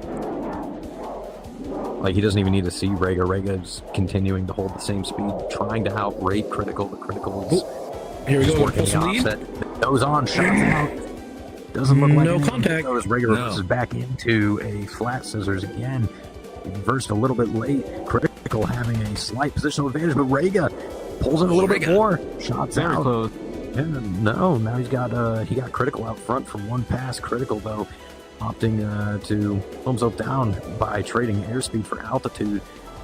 Almost put him into a roller there, but Rega's continuing to commit to his turn, and now they settle into a rate. Critical with a huge offensive position over Rega right now. I will return in a bit. I must go try Pure. folks. Pure to lag. Yep. He's gonna work the outside. Rega reversed out in front of him. Rega reversed. What? At distance, okay. Without a reversal cue too. Like, he didn't really cross his plane of motion. He just gave up even more angles to Critical. Definitely not a good move on his part. But I mean, maybe he's got a plan. Like, could have seen the terrain last minute, and he's like, oh, maybe I can work something with this, but it's not really working out for him right now as Critical continues to slowly reel him in.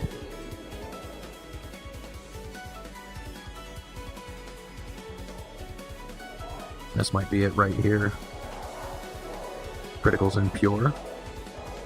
Pure. Lead. Shots out. And he hit him. Jinx. Oh, got hit. Oh, took his engine out. He's gone. Oh, at low altitude, too. Yeah, Critical knows that he took his engine out. He's just going to climb away. And Rega's so far away, I don't think... yeah, he can't complete that turn. No, there's no way. He's dipping down now. He's not going to make it back. That's a win for Critical. Shout out to Critical for being nose on again at the very end, just to make sure. Yeah, just to make sure. He's like, if you don't go in there, I'm going to put you in there, all right? All right, up next, let me get Kaz and Savory. Kaz, you're going to go cyan, and Savory, you're going to go orange. This one's going to be a really, really good fight. Following the next fight after this, we'll start going into the losers bracket. Okay. 10, 9, Now, these two, I think, have probably practiced the most out of everybody. 4, 3, 2, 1. Like, if there were 3 people I'd say have practiced the most, it would be Kaz, Savory, and Fullmon. Okay. So definitely looking at a good fight. Looking at good fights anytime one of those 3 go up. Granted, like, it's going to be good fights no matter who goes up. It's finals for a reason, but I mean, these 3, like, they put in, I think, the most work. I think. Don't quote me on that. Kaz and Savory will opt for a high altitude fight. Oh, they definitely will. I know. Oh, there they go right now. They're starting to climb up. Savory at least will. But Kaz last week hit a snipe, dude. Like, he had an opponent that was super, super high up, and he somehow managed to hit him and kill him. Cool. So I mean, we might see a repeat of that here. Was Kaz in Block A? He was in prelims? Block A. I'm pretty sure. Oh, that's right. Yeah, he hit the sniper in that match. Yeah, no, like, he was climbing up. He was full vertical, lost all his speed, and hit his opponent into the merge. Nice wide merge. Savory opting for a bit more of a shallow climb than Kaz is. Kaz cuts into his circle. He's still Position. flaps up. He's holding on to a lot of speed. He's following Savory up. Savory's giving him a lot of turning room to work with. Kaz is more than healthy on energy right now. He's able to follow Savory up. Still bleeding down a little bit more, but now he's getting into that angle where he can start building it right back up, and that's exactly what he's doing. He's building his speed back up. He's co-altitude with Savory, matching him climb for climb. Now he can just sit here. Never know. We might see him try something fancy. Savory holding on to just a bit more speed than Kaz is. Opting for the climb. But Kaz, even though he's going slower, he's got a lot less of a turn to cover, so we'll probably see him build some position over Savory while they continue to climb. Savory having about 10 knots, a little closer to 5 knots over Kaz. No, they're fairly even. Kaz is continuing to build his speed and his climb, maintaining that position, doing a very good job of managing his energy here. Still continuing to build it up. He's actually, he's a little bit faster than Savory was there for a second. If this continues on, Savory's going to have to do something because Kaz is just going to rip around him. Like, you can have all that energy advantage. Like, it happened to me too in the BF 110 tournament. Like, I was trying to outclimb Ben in finals, but like, Ben had a much smaller circle than I did, able to keep up in position and in climb, and that's what's happening here with Kaz and Savory.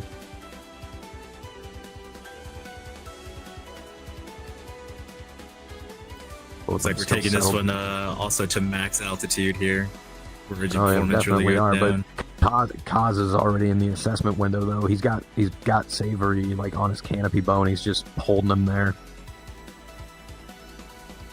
But he's got more than enough performance to maintain his speed. I think Savory did hit the altitude window. I think they finally did.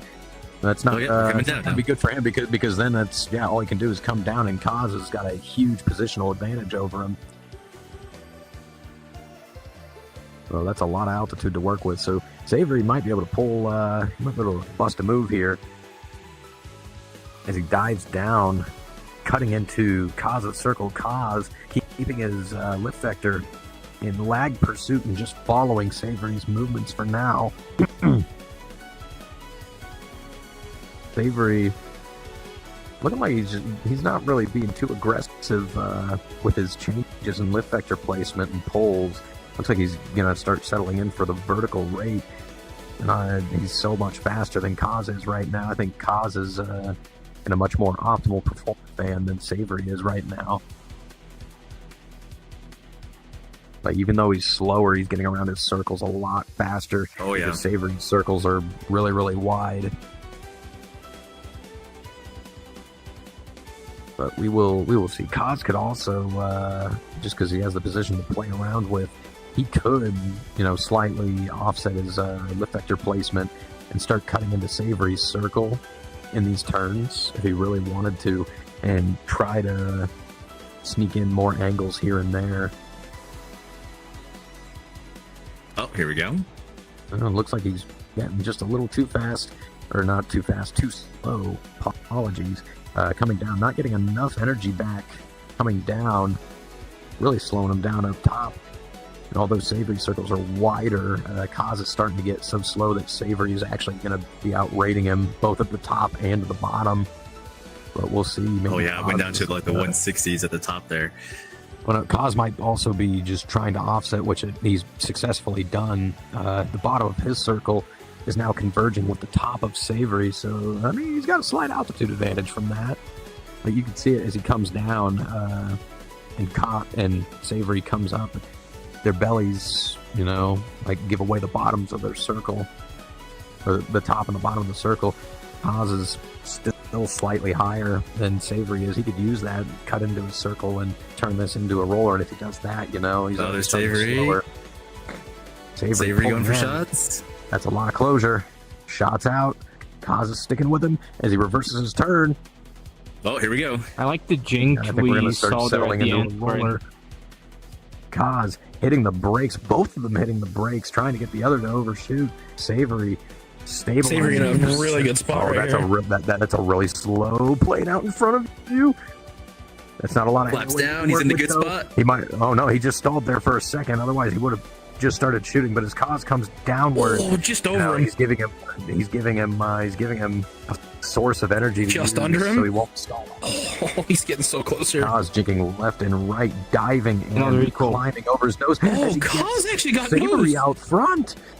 Took a couple Wow. shots there. Trading That's awesome. offensive and defensive positions with one another. Both of them starting to get a little low on fuel. Kaz cutting into his circle early, trying to Pretty get another close to the deck snapshot. here. Oh, Kaz is now settled into another great position. He's got plenty of speed to follow him up. Oh, it's a good angle. Shots. Ooh, couldn't Just- quite pull the lead. Oh, Just not enough. Just not enough. Although I think on this next turn that might not be the case again because Savory's really, really fast. That circle's super wide. He might be able to outrun the gun. Kaz opting to get a little bit more speed back. He might try to get him on this next turn. Still just sitting within Savory's turn circle, keeping his lift vector out in front of him in a lead position. Continuing to cut into his circle. He knows that he's offensive. He's just trying to get a faster kill now because he knows that he's running out of fuel. Look at how equal their stats are. Both of them used almost the same amount of ammo and cause basically the same damage. Oh, no, they're doing a really good Yeah. job of conserving ammo count. Kaz, I think, is now playing the long game. He's going to wait for Savory to bail out. He's just going to follow him for fuel because they're both getting really, really low. They're definitely going to start feeling it in the engine performance here soon. Oh, Kaz might have nose position here in a second. Yep, he will. Shots out. He's going to commit. They're both still committing to the fight. Kaz is going to get nose right here, though. That's shots. Ooh, good hits. Yo, he hit. Took him for half. Still reduced engine performance, but as they both start coming down, Savory get this nose down first. Kaz might be able to get another snapshot here. He's in a good position to bail out too. Shots out. Oh, they looked like they hit, but they didn't. Oh, that was They're so committing. close. No, nothing there. I don't think any of them is might going turn back to into base. Savory looks like he's going to attempt it. Savory's thinking about it. Oh no, he's definitely going to do it. He just knows that he's going to get around that Oh, mountain first. Kaz is stalling. Oh no. Oh no. Oh no. He's going for the Kaz is glide match. reduce They're engine, both, yeah. they're both running yeah. out of gas. Savory's just keeping his turn nice and wide and a lot faster. Kaz is leveled out. It's now a glider match, more or less. Savory holding on Yeah, to and the with speed there. 150 Yeah, knots, it's not a good Savory speed to be has a just a glider. pixel more fuel than Kaz. No, they're both about the same. That's just No, visual. there you Visual go. as Kaz To the goes Drinks. into the drink. Drinks for everyone. Oh man, good stuff. Savory at a nice, safe glide. Yeah, that's a win for Savory. Is that a win? Good job. Yes, he was able to achieve level flight. Like, even though he doesn't have anything, like, he was able to maintain a stable and flying angle of attack. I mean, I'll give him that. Control. Okay. Definitely under control. If he was stalling and spinning out, then I'd say yes, rematch. But no, he was stable and he was controlled, and he had more altitude to work with too. Up next, let's get Fenix and Ganuma. Fenix, you're gonna go to cyan, and Ganuma, you're gonna go orange. Pilots their planes. I like the vertical rate fight part of that last match. No, we're seeing a lot of really good matches. You know, people are building up their position. A lot of them are going down to fuel. You know, it just kind of shows the you know, the level of skill these guys are at. It's like, let me take this defensive position and I'm gonna, you know, bleed you dry. 3, 2, 1. Like, don't knock it. Yeah, You know, it does take skill to not get shot. That is true. Yeah, and I really like when they were just like in that scissors trading positions, flat and then rolling scissors. No, It was a very even fight. You've been seeing a lot of good transitions into different types of fights here today. No, we're actually rolling pretty well here.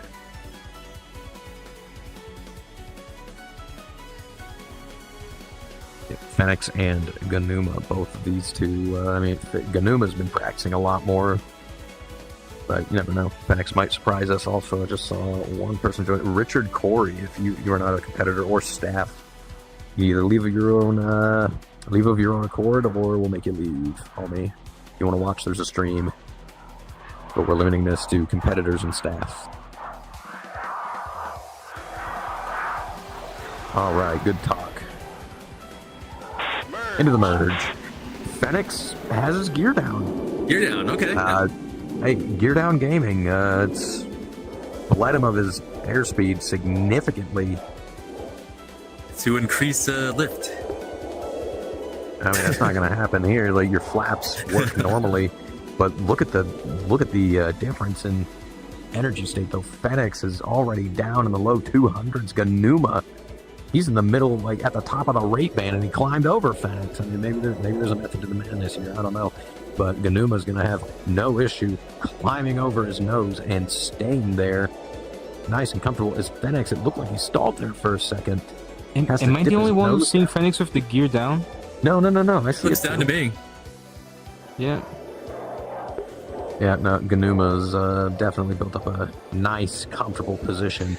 Huge altitude advantage over Fenix. That's going to be difficult. Yeah. Do they not realize they have their gear down? Very possible. I Doesn't don't look like think it. that's a good strategy. I mean, hey, you know, it's a strategy we've seen before. We'll see where it goes, I guess. I don't think it's going to work out too well for him, because Ganuma can just dip his nose down, cut into his circle, and definitely slot into his 6. But I think he's just playing it safe at this point. He's like, yep, I'm up here, you're down there.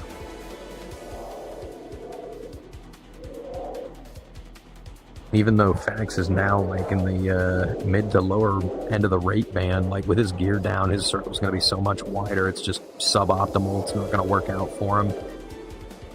Oh, That's there you go. one You word I realize love. it. Gear up. Yeah, no. There we go. There you go.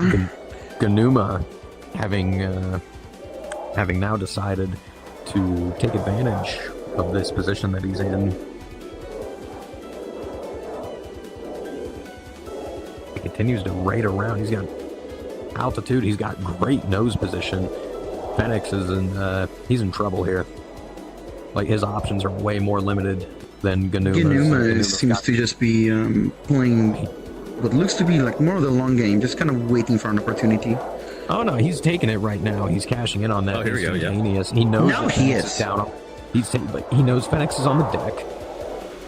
He knows that his options are way more limited. Hold on. Oh man, coughing up a storm here. Now Ganuma's settling into the rate as they both hit the deck. Fenix extended out to get fuel. Doesn't look like he picked up anything though. All he did was get his position to Ganuma. Shot out, no hits. Kind of a long shot there, but I mean, hey, you know, take it if you can. Yeah, gonna settle into a really nice position here.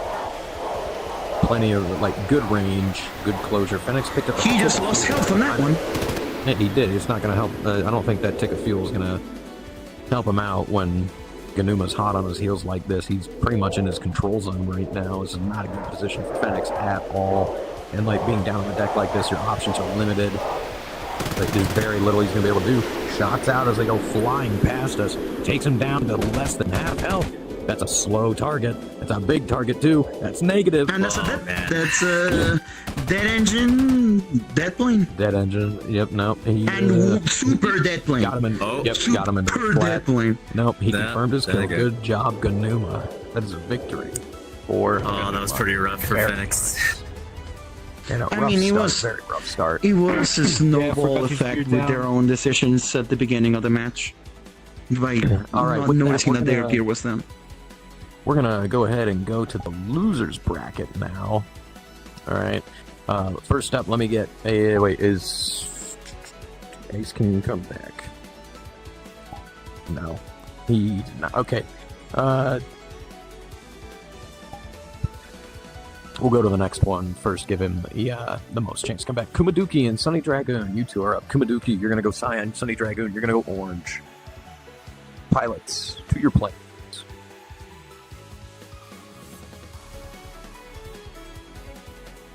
Also, one thing that's interesting about the Colibri, right? In that situation, Venom had the altitude advantage, and he could just go down and use his speed to get a turn.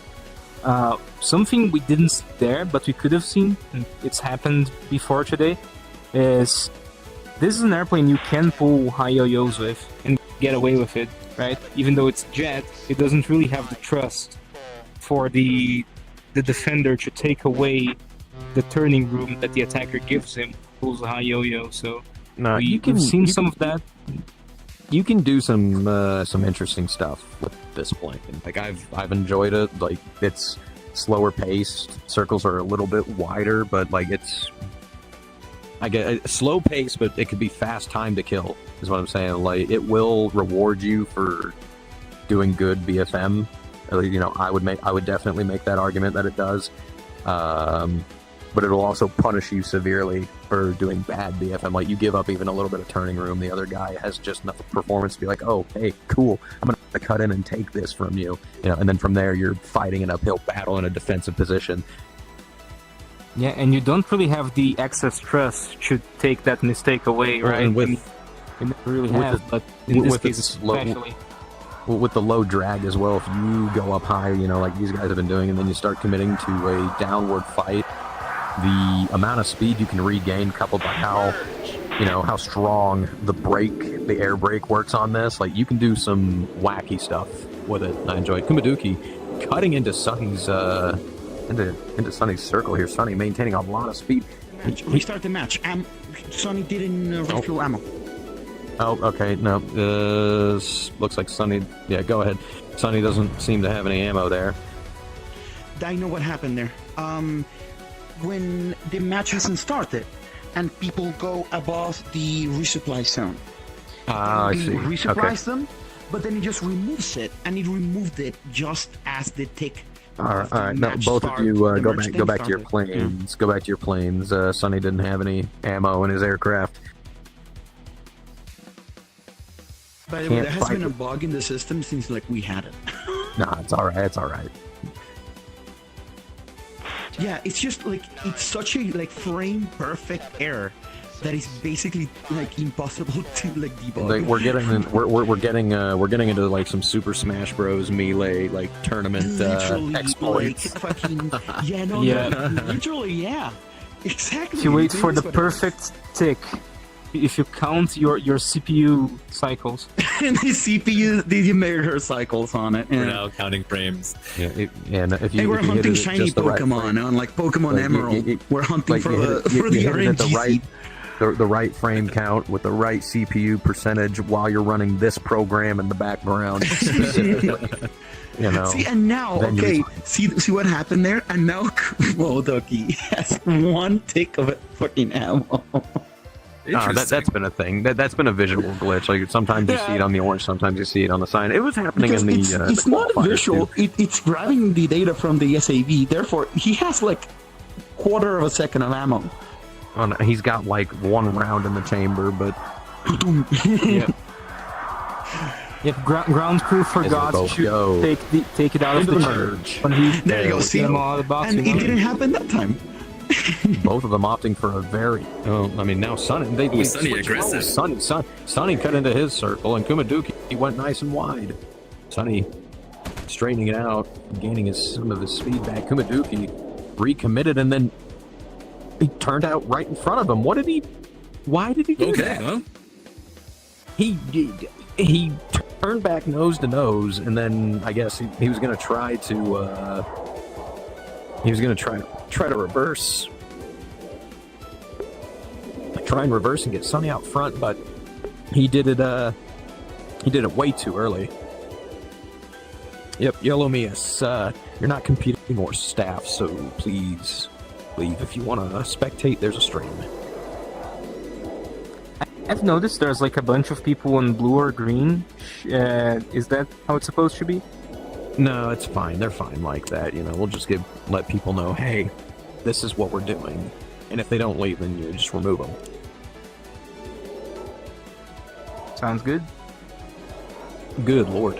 I'm sure you've been hearing I've been having an itchy voice for most of the day today. Okay, yep. He left of his own accord. Thank you for that. You know, luckily, a lot of the guys that do come here, you know, they leave of their own accord. Both of them settled into the rate. Sonny, a little bit slower than Kumaduki is, but he does have a slightly better position. Looks like he's trying to work an offset in. yeah, Sonny's staying very aggressive, keeping him at low speed. It's a good thing, you know, like if you keep the aircraft within its limits, work an offset. If you've got if you know you've got even slightly more nose position over the other guy, then you know, work it. Make it apparent. You can see that range closing between both of them closing. He's definitely closing that range between their converging circles. Hold on a minute, he might have been able to pull out. It goes Into the drink. I don't think he was watching terrain. Just a bit just a bit too ambitious. Kumaduki leveling out. Yeah, that's a win for Kumaduki. Once again, you know, ground, undefeated champion. You know, no one's ever beat the ground. Wins again. Yep. PK of 1. All right, up next, let's get Inner Echo and Energy Ace. Inner Echo, you were going to go cyan, and Energy Ace, you're going to go orange. Inner Echo here. 100 million. Plane 0. I'm pretty sure. Pretty sure Inner Echo is in the instance, so he might be AFK. Wait a minute. No, Let's see here. No, he's not here. I think he left earlier. And unfortunately, like we're at the point now where we're just gonna be, you know, doing buys. Like it's all. I go, okay. Well, I apologize, Inner Echo, but I'm gonna have to give that one to Energy. He is still here. Going back up, Ace King and Tiohu. Ace King's not back, so Tiohu, you take that. Then we're on to Phoenix, and Piku is not here either. So Phoenix. You're gonna get that. Man. Yeah, no, like, if Piku shows up before we're back, like, if any of them come back, or, yeah, then maybe, but we'll see. Let's get Kaz and Tiohu up. Kaz, you're gonna go cyan, and Tiohu, you're gonna go orange. I know those two are here. Yep, there you go. Yep, they're both heading up to their aircraft.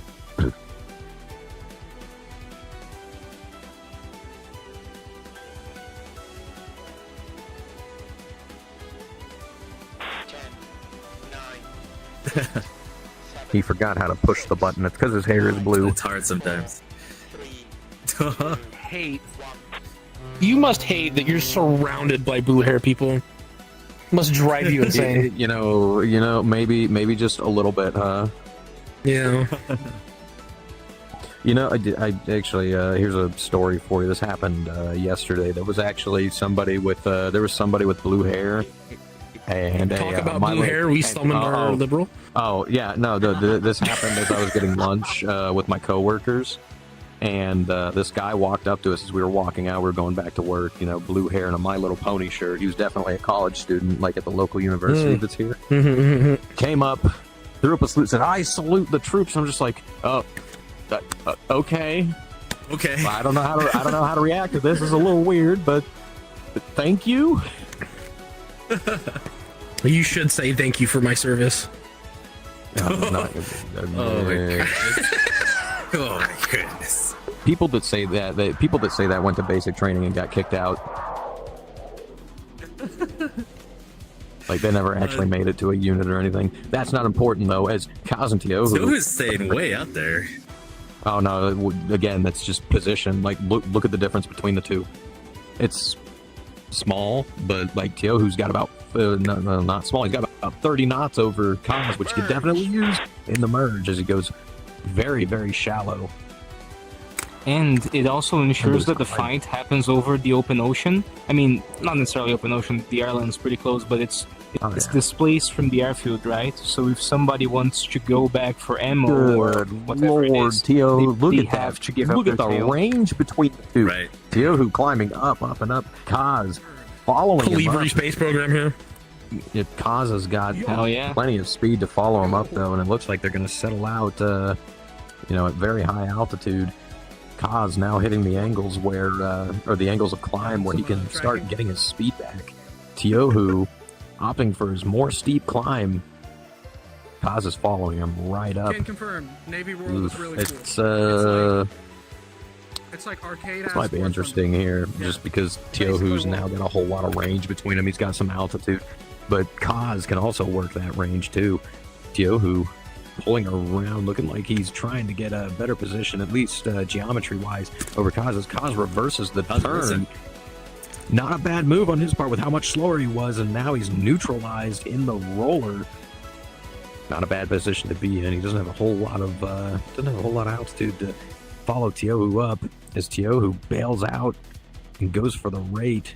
Kaz maintaining his position now in the same plane of motion, more or less same altitude, but much, much slower. So now he's back into rate band. They both go nose down diving with a huge offset between the two of them. Good lord.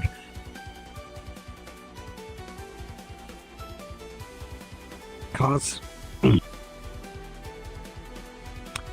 seems to have built up a much better position, though, over Tiohu. At least nose-wise. Tiohu might be... Okay, no, he's corrected it. Yeah, no, he bled a little bit of speed there, but Kaz has also regained a lot of his speed back. And you can see both of them trying to work that offset into the other's favor. Tiohu starting to bleed down, and it looks like he's trying to use his instantaneous to pull position on Kaz, and it looks like it worked. I think Tiohu's slightly offensive over Kaz. It's a little difficult to tell with how severe of an offset they have with one another right now, but yeah, no, with each turn it's looking like Kaz is going further and further in front of Tiohu.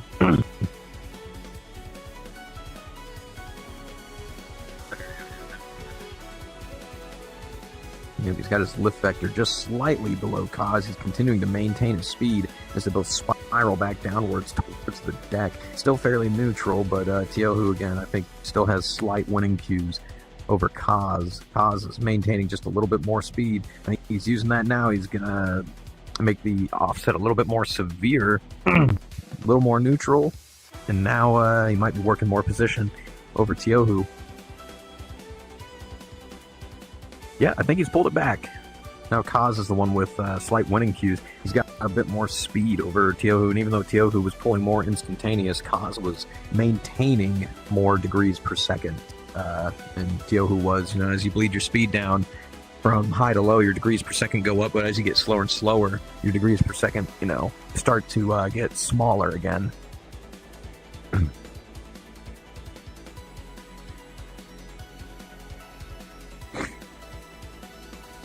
Now we'll see how they work it. Both down to about While we are half. gradually coming down to altitude. Yeah, exactly. They still have plenty of fuel Well, for they this. they both understand that like whoever reaches the deck first is going to be at a disadvantage. Like it doesn't matter what plane you're in. If you go from up high to down low, whoever gets down to the deck first is going to be at a disadvantage because now your options are way more limited. Whereas up here, you cut into circles, you can upset geometry, have a much easier time working position, regardless of speed, because gravity.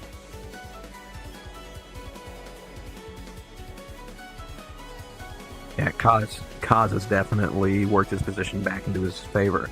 And the closer they get to the deck, the better that is for him. As Tiohu's window to do anything about it is closing very slowly. I think Kaz, throughout all of this, Kaz has maintained about 10 knots of more airspeed, at least up until this point. Like, I'd look between the two, and, one of them would be at 37, the other would be at 47. Fairly similar now, though, but with what has progressed, or I guess with what has unfolded, Kaz has set himself up into a much better position than Tiohu. Tiohu had it for a little bit, but I think he bled down a little too much, and then he kind of just stayed there trying to maintain his instantaneous. But with Kaz being slightly faster, he was working more instantaneous than Tiohu was. Tiohu now building his speed back up. I think it's a little too low, like with how far down on the deck they are, and with how far around the circle Kaz is. You can see it. Kaz has got him above his canopy bow. Not just above. He's not quite in the assessment window yet, but he's getting very close to being there. Both of them got about a minute, maybe 30 seconds to a minute before they get into reduced engine performance.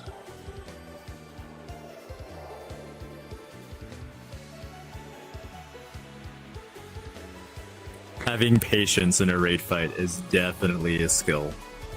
Oh, yeah, no. Look, man, like, mental games is like half the fight. If you make the other person not want to be there, you've won half the fight. That's what I love about, like I'm telling you, that's how it was in the F-18 tournament. It was like everybody was going crazy because we got into these really long rate fights. At least when we were practicing, and it'd be like, I don't want to do this anymore. I'm like, oh, that's unfortunate for one of us.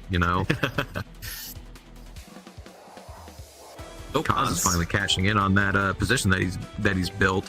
Shots out, no hits. Oh no, he did. Oh, good hits. I got his engine. Yeah, no, that's no engine powers. Tiohu looked like he stalled his plane and into the water. Kaz Into the water.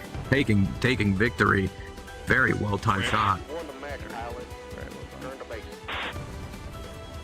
All right, up next. Oh, whoops. What am I doing here? I marked that wrong. There we go. All right, up next. So let me get Rega and Kumaduki. Rega, you're going to go cyan, and Kumaduki, you're going to go orange. There's Kumaduki. Did Rega leave? Okay, Rega's not in here, so we're gonna go over that one real quick. We're gonna go to Fullmon and Energy Ace. Kumaduki, come on back. If Rega comes back, I'll have you two fight. If not, then enjoy the free win. Fullmon, you're gonna go cyan. Energy, you're gonna go orange. Yeah, I feel like Kaz was definitely a good example of just being very patient, even down to the victory there. He has demonstrated great patience, throughout all the fights that I've seen him in, especially in the Vigan exhibition tournament. He ended up winning that one. A lot of times he had the opportunity to take a gunshot, but he waited. He opted for better position, and then he took out his opponent. It's very calculated, and I love to see it. And in that case, it's like, okay, if I pull lead right now, my closure is going to be high. But our engine performance is reduced, and the closure is going to be so slow that I have a lot of time to take that shot. And even if I miss, I can continue forward, and they're not going to, their turn's going to be so wide having to recommit back into me that I've got time. I'm going to be over this terrain. I'll be fine. Again, it's risk assessment, and that's something that he does very, very well.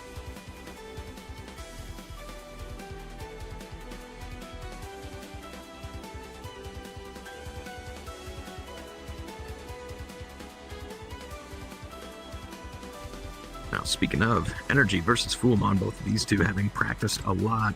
Energy, he made his debut in the Black Aces MiG-15 tournament. That's where we met him. Yeah, no, he did really good in that one. I want to say he qualified, and that was his first tournament ever. Like, he hadn't practiced at all. Oh, weaving through the islands here. Into the merge. Very wide. Very merge. interesting merge right there. Both of them looks like they're meeting nose on. Shots out from Oh, very aggressive. Either hit him or Energy over G'd. Either way, Energy's down to half health. Bad way to start either way. Oh, no, dude. It's a very good way to start. He's getting his nose on first. He's keeping that aggression. You also see Pullman's actually down a little bit of health, so no, the same amount that Energy has lost. Yeah, nah, I think he over G'd a little bit because Energy didn't even take a shot as they go into the flat scissors. Energy turned away from Fullmon just slightly there. You saw him dip his lift vector down below him, and that gave it Fullmon just a little bit of turning room to work with. Either that or he maybe kicked his rudder over, trying to get Fullmon to have a little bit more closure towards him. I don't know. It's fairly neutral right now as both cross each other's ocean. Fullmon looks like he's trying to remain aggressive here. Ooh, watch the water. Trying to get his nose on. And he turned away from him, opting for more altitude. It's going to work out for him, though. Nose down, shots off.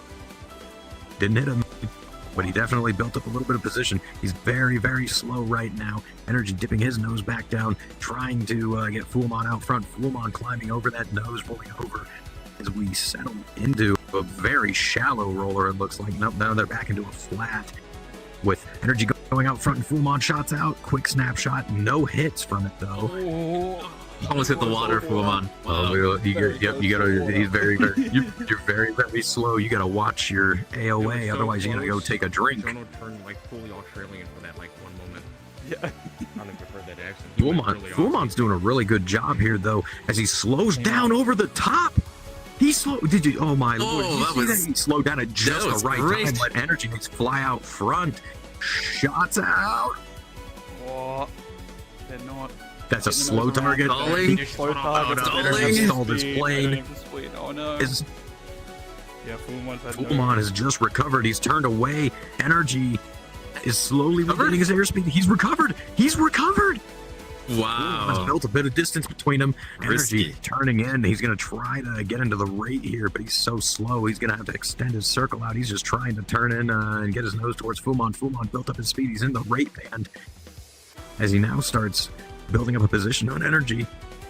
Opting to go it's into quite the maneuver to get out of that situation. that was a good spot for him to slow down.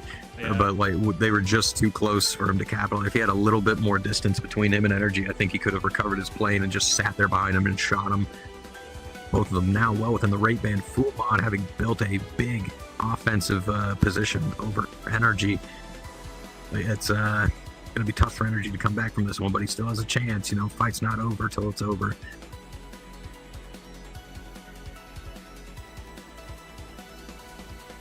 Fullmon's got him just above his canopy bow. At least I'm willing to bet that he does.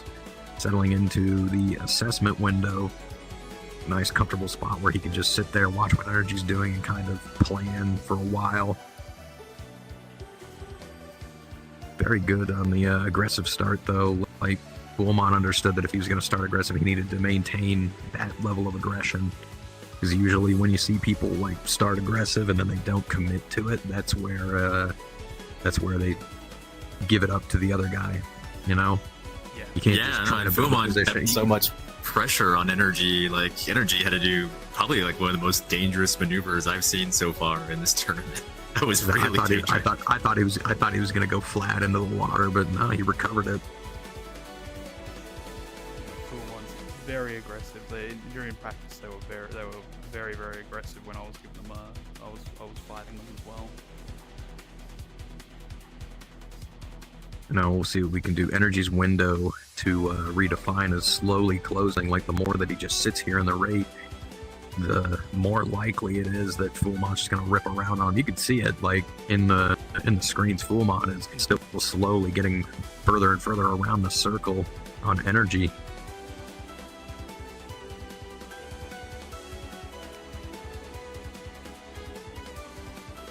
Honestly, Energy's got so much range between them. If he really wanted to, like, he could extend away, you know, flaps up, try to build some more range between him and Fullmon, break his line of sight, and then recommit and go for a head-on neutral pass. But I don't know. I don't know if he's going to commit to that, though. Definitely hard for him to decide in the moment. Oh man, like I said, his window for making a decision like that is closing rapidly as Fullmon continues to build more and more position over him. Energy's maintaining. Energy's already got a 20 knot like head start on him. Yeah. Now 30 knot. Like, honestly, like people knock it, but you know, running away isn't always a bad idea. You know, sometimes you can mess people up with it. You get all that range, you get out of their webs, and then you recommit. You know, neutralize the fight, just start resetting over. the fight. Yeah, you're just reset it.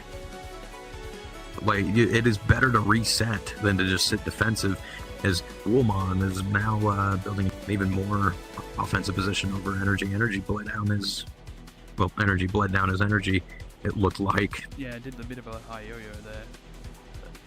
Yeah, but being defensive like that, that's not going to help you out at all. It's just going to give you give up angles to the other guy. Like, unless you really commit to it and pull as you come down. Like, at that point, you're committing to being slow.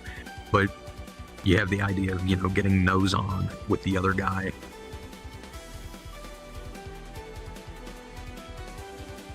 Fullmon's biding his time. He knows that they're starting to run out of fuel. He's got a great position over Energy right now.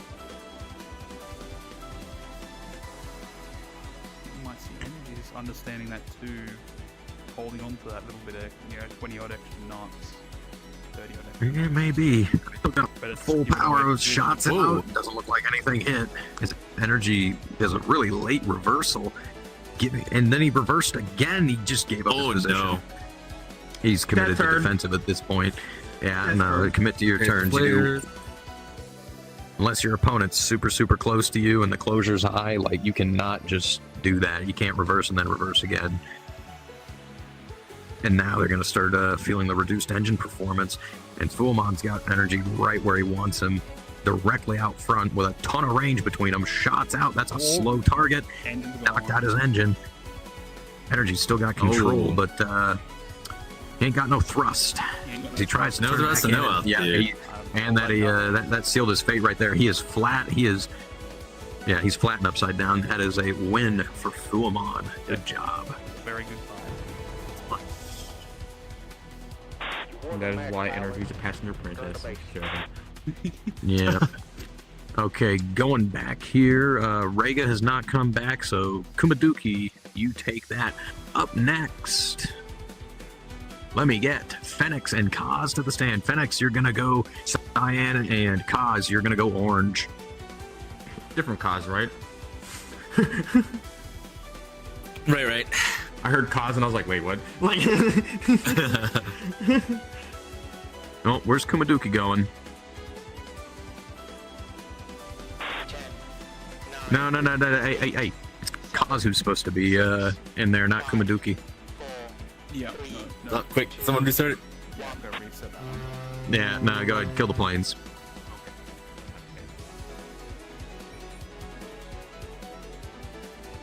No, you're good. It's all right. Yeah, no. The Kumaduki, stay here. Your opponent didn't come back. I was saying that you took the win. It's Kaz and Phoenix right now. Go ahead, go to your planes. is Bamboo here? Bamboo is here.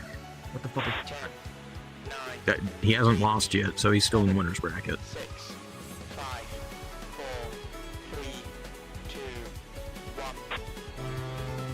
1. Phoenix being like very cautious in the last match he was in. I wonder if they're just gonna go all in aggressive at the beginning. What do you mean cautious? He had his landing gear down for like 70% of the match. Okay, let's check that first. We're Kaz is and gears up. Hey. even then, Kaz is going to give him a really tough match. Like you've seen the fights that Kaz has been doing. You know, he's well practiced. He's got a lot of experience. And Fenix, although Fenix does have experience, does not have nearly as much practice in this plane as Kaz does. But we'll see what happens. You never know. Definitely seen goofy stuff work in tournaments before.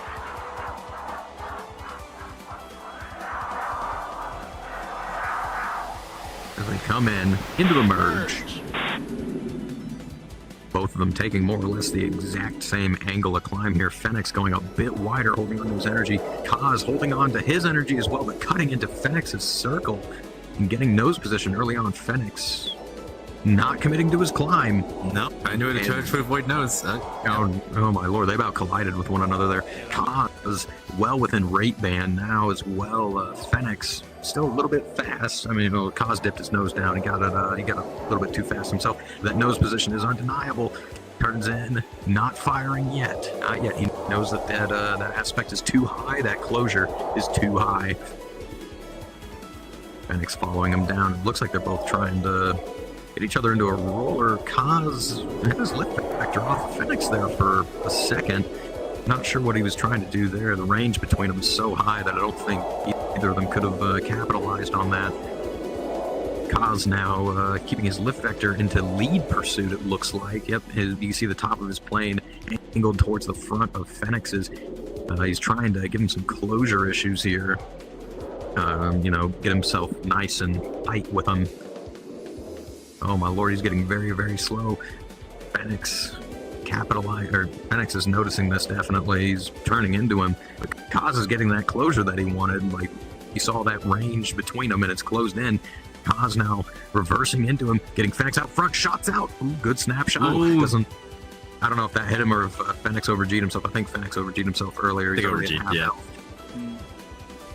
But now Kaz is in an offensive position here. Very good move on his part. I think he recognized that Fenix was so much faster than he was that if he just gave him even a little bit of closure, he wasn't going to be able to slow down fast enough to do anything about that overshoot. Very good play. Fenix reversed back into him like he wanted to go into the scissors, giving up position to Kaz. Kaz took another snapshot. No hits though, but he's recognized that he's in a winning position. So, I mean, now he can just do his own follow-on BFM, which we've all seen he's very good at. Being patient. Yeah, Kaz is maintaining good position and airspeed behind Fenix as well. No, he's just in pure and lag pursuit. That's all he's doing. You go to lag if you look like your closure's too high, and if it looks stable, go to pure. And then once you're really ready, go to lead. Try and get him out front, or try to get your shot off. Yep, he's got him in lead right now. Pure. Lag, constantly changing that lift vector placement. Good on him, as he needs it. That's gonna help stabilize his position and build it at the same time. Taking his time in these turns. He knows he's got Fenix out front. No reason to change that at all. Fenix cutting into his circle, trying to give him some closure problems. Kaz, it looks like he slowed down just enough, rolls it over. Oh, that's control zone. That's a gamble. This looked like this. Yeah. All he's got to do is maintain it. Shots out. No, if it doesn't seem like Kaz fell for it. Oh no, if Kaz can get himself aligned with Fenix's plane of motion, then Fenix is going to be in some really, really big trouble. Kaz, I think he's recognized he was at a energy advantage as he climbs over Fenix's nose. He has a nice wide target. That's a very slow target. Shots out. Yep, knocked him down to the last eighth of health. Oh, it did hit. Oh, just no. Not enough. Fenix is definitely feeling the pressure now. He's in a desperate situation as he goes to extend away. Questionable move on his end. That's a lot of range, and that's a lot of turning room you just gave up to your opponent. As he's staying in lag. This is exactly what he did in the Vigan exhibition. He had the position. He could have went to go shoot, but he didn't. He's waiting for a more stable position, or I guess a more stable alignment. Look a little bit better for him. That's a lot of range. Yep, regular lead. Shots out. Nothing. No, didn't connect, but that's all right. Like, again, he recognized that he had all that range. It's a risk worth taking. He has enough ammo Reversed for things. like 3 more passes for sure. And Fenix had reversed out in front of him again, trying to give him some closure issues. Very risky on his end, but I mean, it kind of worked. There's a little less range between them, but Kaz is nobody's fool. You know, just following him up. There's lead. Shots out. That flew right by his canopy. He had to have heard that round whistle right next to him. He's also still got his 2 sidewinders. He's not at this Fenix range. keeps reversing, he might line up. I don't think he's gonna do it at this range. Like, this is mid-ranging those missiles, unless he pulls a little bit of lead to help those missiles along. They're not gonna hit. Even then, I don't think he needs to. He's got plenty of ammo for the job still. One shot will do it. It's Fenix. Jinx left. There we go. There we go. Oh my lord! He shotgunned him with a missile. Good job. What a shot. All right, Lined him up just Kaz right. takes it with an aim 9, an aim 9 shot. Oh my lord! You see how fast that Yep, thing closed in mid-range on him? thing. He basically shot it up his throat. Good lord! All right, next up we're gonna get Kumaduki and Fullmon to the stage. Kumaduki, you're gonna go cyan, and Fullmon, you're gonna go orange. After this fight, we're gonna go back to the winners bracket. Yeah, This the one reason should- why I called it is because like it was pretty apparent, right, with how much he was reversing. It's like at one point he's gonna have a missile opportunity there. Oh no, he definitely did. Like, he found a good spot for it. Yep, you're good. You guys are at the right planes. And he pulled just that little bit of lead. He waited for him to reverse out in front of it, and then 7, kablooey. 6, 5, 4, That's the one thing that's notable about these missiles is, like, do they track well? No. Do they maneuver well? No. Blast radius. Good lord. The speed on them. The speed on them. Oh no. It's like you get a straight shot off. It does not take these missiles long at all to get to their target. Like, if they're within range, they'll be there in a blink of an eye. Yeah, that's the sort of reason they're here in the tournament, right? If this was a guns-only tournament, people would have a lot more opportunities to extend and just drag the fight forever. But I mean, if let's missiles be- are let's- faster, you can't do that. I mean, let's be real. These missiles might as well just be a homing gun round. Yep. I mean, the original Sidewinder was pretty much a Zuni rocket with an infrared guidance sensor strapped to it. Yeah, like, I And the wouldn't call roller. these like straight line. These missiles are great. You put in even a little bit of turn, you better have a lot of range between you and your target. These both come into the merge. Fullmon with about Fullmon 20 with like knots 20 over- knots. Yeah, 20 knots over Kumaduki, and he cuts into his circle. Kumaduki does not have the energy to be committing to that high-altitude fight. He gave up a lot of turning room there to Fullmon. Barely neutral right now, but he's going to have to do something about that very, very early. Otherwise, Fullmon's just going to take that turning room he had early, and he's going to turn it into offensive position. Looks like he's doing that right now. A severe vertical offset set up between the two, with Fullmon having slightly better nose position over Kumaduki.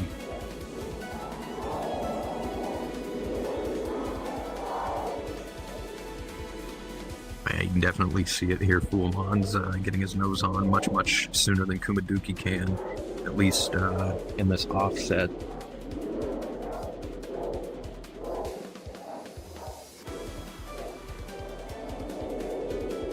Well, I think Kumaduki, he extended that a little bit as he was coming down. It's going to give up a few more angles to Fullmon, but that's going to line up their circles. Not a very good move on his part, because Fullmon's capitalized on that. He's well within, his performance limits, and is, I wouldn't say slotted in behind Kumaduki, but has definitely taken up a very good offensive position on him. As Kumaduki starts to Real slow. reverse his turn. Looks like he's trying to redefine the fight into a roller, but with the amount of range that's between the two of them, I don't think that's going to happen. He's got to close some of that in first before he can start changing his plane of motion, at least as severely as he is. Fullmon, slide extension. There's lead. Shots out. That's a slow target. He turned away. He turned away from him, right out in front of him. He just gave up his deal. No. Yeah, now Very he's bad flaring. timing. It's Oh, that's over. it. He's lighting him up. Yep. upside down and flat in a spin. There's no recovering. That is Foolmon takes victory. Very good. Yeah, go ahead, blow him up. One Go back mistake. to, yeah, one mistake. Like that's why timing is so important. All right. Foolmon takes it. We're going to go back to the winner's bracket. Can I get Bamboo Pill and Critical Force up to the stage? Bamboo, you're going to go Cyan, and Critical, you're going to go Orange. We'll finish out winner's bracket here, and then we can go to the Marathon. See if we can take it the whole way. No, we'll definitely see. There's still going to be we've still got a lot of good fights ahead of us. Oh, indeed. 5, Getting to the pointy end of finals. Move on it's gonna get today. real spicy. 2, 1. Oh, yeah. When you start seeing, it's like, everybody's watching each other. They get a good idea of what the other's going to do, and it's like, all right, let's try this. Like, I know in practice, one thing I would do against some of these guys, whenever they would, like, climb up really high, I'd be like, oh, okay, cool. I would just turn around. I'd go back and get more fuel, look up. Oh, you're still climbing? Let me do it again. And like, they would do that over and over again until they would just come down and fight, because it's like, at that point, now I have more fuel than you. You got to come down here and fight me. Yep. Otherwise, you're going to run out of fuel first. Yep.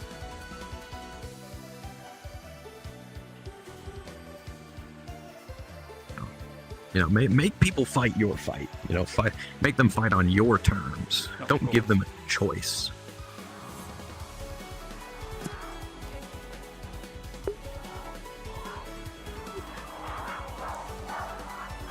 They both now start diving down.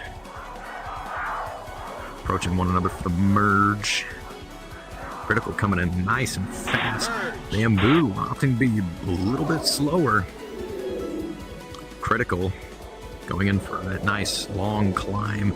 Bamboo looks like he cut into his circle a little bit, maintaining a fairly similar amount of speed to one another.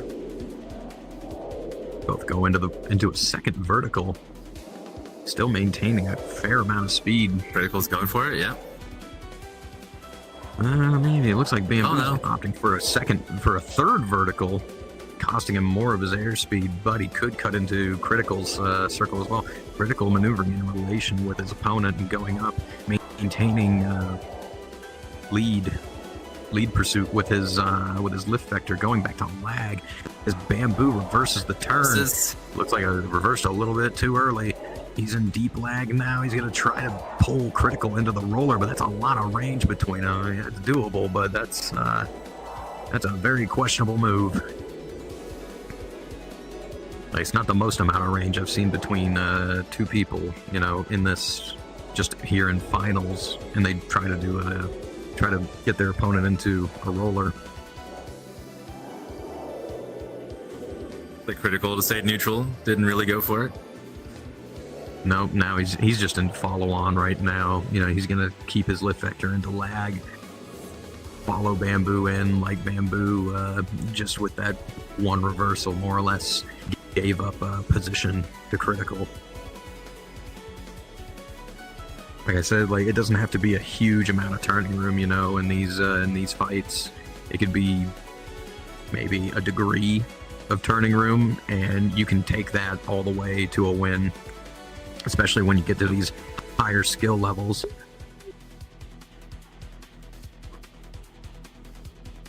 And I definitely appreciate the different types of fights that we've seen today. Like, it's been pretty varied, like not just one circle all the way. Bamboo's continuing to change his plane of motion, trying to bring Critical into a roller with him, or at least neutral in a roller. He's got him in it, but Critical's got enough range to where he's just going to continue with follow-on BFM, maintain his offensive position. Like, there's no reason to try and compromise it. We'll see how this develops as they continue on. Bamboo, nice and slow right now. Critical's maintaining a little bit more speed than he is. That's going to help him out in the long run. You can see him pulling in, closing a little bit of that distance between him and Bamboo. I mean, that might help him out if he can keep himself aligned with Bamboo. But if he keeps that close closure up, and Bamboo keeps him misaligned like he is. He could overshoot. Like the Looks like it's starting to work. Definitely there. Very slowly, yeah. No, Bamboo's just up, climb away, roll back into him. Now he see. Oh, I just saw Vitail fly by the camera there.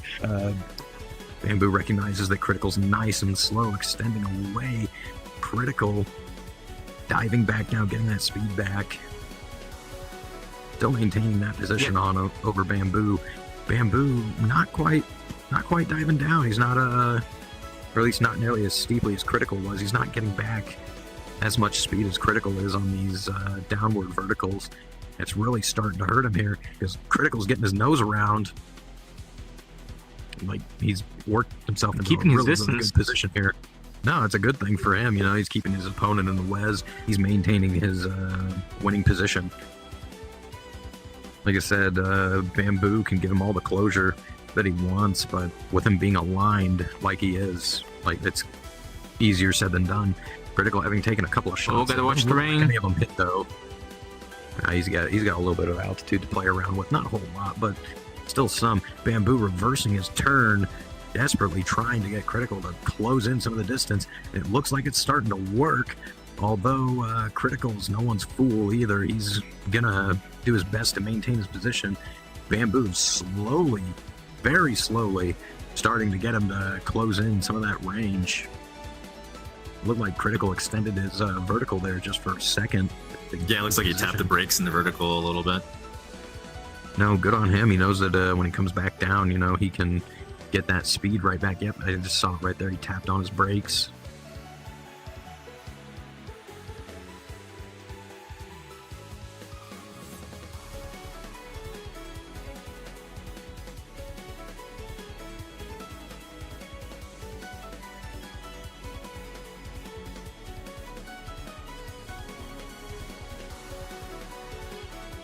Yeah, well, getting a little little spectator feedback about the issues of follow-on BFM and how lag pursuit, you know, builds up angle off and gives away turning room. You're bandit, you know. Which, I mean, Bamboo might be able to get a little bit more range out of it. He could break out into the raid. So I don't really. Oh, Bamboo's so really slow. expect that. He's slow and nose up. Critical is nice and stable. That's a slow, almost stationary target as he dives back down. But how? No, How did he not desperately get trying hit? to. No. Two Plus missiles two. out. One of them not. They both nailed him. I mean, when you got a target moving that slow, you know, how can you miss? Critical takes victory. Good job. All right, up next, let's get Savory and Ganuma. Savory, you're gonna go cyan, and Ganuma's gonna go orange. But yes, it would seem we have a Benjamin, yes, watching the stream. Happy birthday, Ben. I hope that. Happy birthday, Benjamin! Yeah, I hope the celebration with your family went well. I hope you had a good time. Wish you could be here with us right now, but that's okay. I'd rather you be spending time with the fam than being here. 7, 6, 5, 4, 3, 2,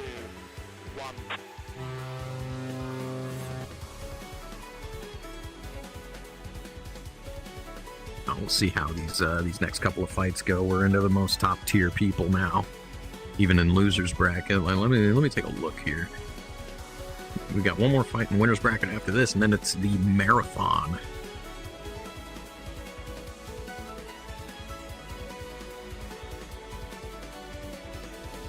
And as I saw Vitail flying around there a couple of times, I can only imagine really close in melee fights where people get really close to each other. Really good photo. Oh yeah, no, I'm sure he's got a couple of good. He's definitely got good shots of some of these flats and these rollers. Oh yeah, he's giving us the thumbs up and nods. He's like, oh yeah. Yeah, I got those big photos, thank you to don't you Vitail. worry. Oh, yeah, go ahead. Yeah, a big thank you to Vitail. He's doing this voluntarily. Didn't ask him to do it. He just showed up to do it. Very grateful. Into the merge. Seemed pretty equal in speed, but Ganuma is definitely bleeding it a lot faster with that time. Yeah, he's starting to cut into Savory's circle here. I think he wanted to be a little bit higher up as he builds that speed back up, opts to go horizontal, builds it up, and then he starts following his opponent up once he gets that speed again. Because he understands that this is a jet, and you can do that. Oh yeah, he's sitting nice and healthy. That's a good nose position. Oh, that's a good airspeed to be at.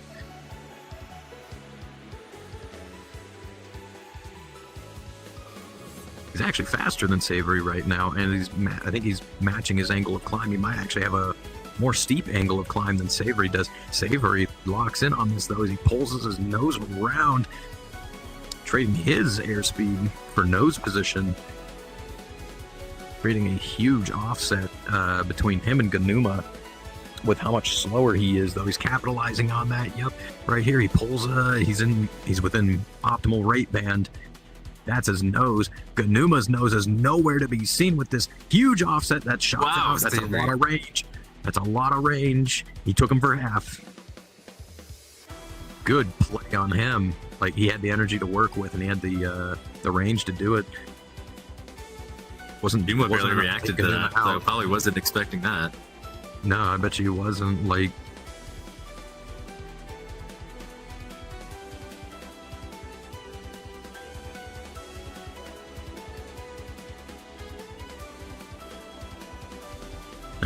Savory dipping down into a low yo-yo, cutting into the circle even more, still maintaining that speed. He's still faster than Ganuma is. This is not looking good for Ganuma. This is more instantaneous that Savory gets to work with, while Ganuma just continues to watch that nose come and go over and over and over again. Like, it's a very unnerving sight. Savory now way at the top of rate band, not quite at optimal. Ganuma's closer to optimal, so he might be able to outrun or at least outpace Savory in these turn circles. But we'll see what happens. Savory might find another spot to bleed down some instantaneous and get another snapshot. And with Ganuma being down to half health, that's more than enough to take him out. Oh, certainly.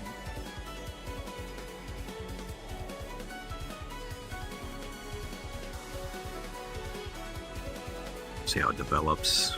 They actually look more aligned now. Savory still with an offensive position over Ganuma, like so much further around the circle than Ganuma is right now.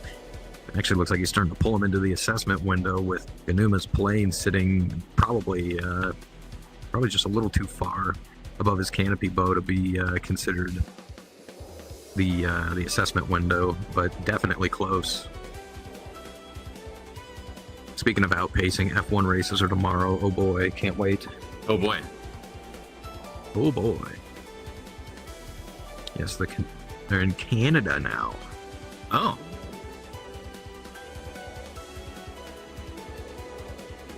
Savory now at the upper portion of optimal rate. Ganuma sitting at the lower portion. This is definitely going to hurt him here.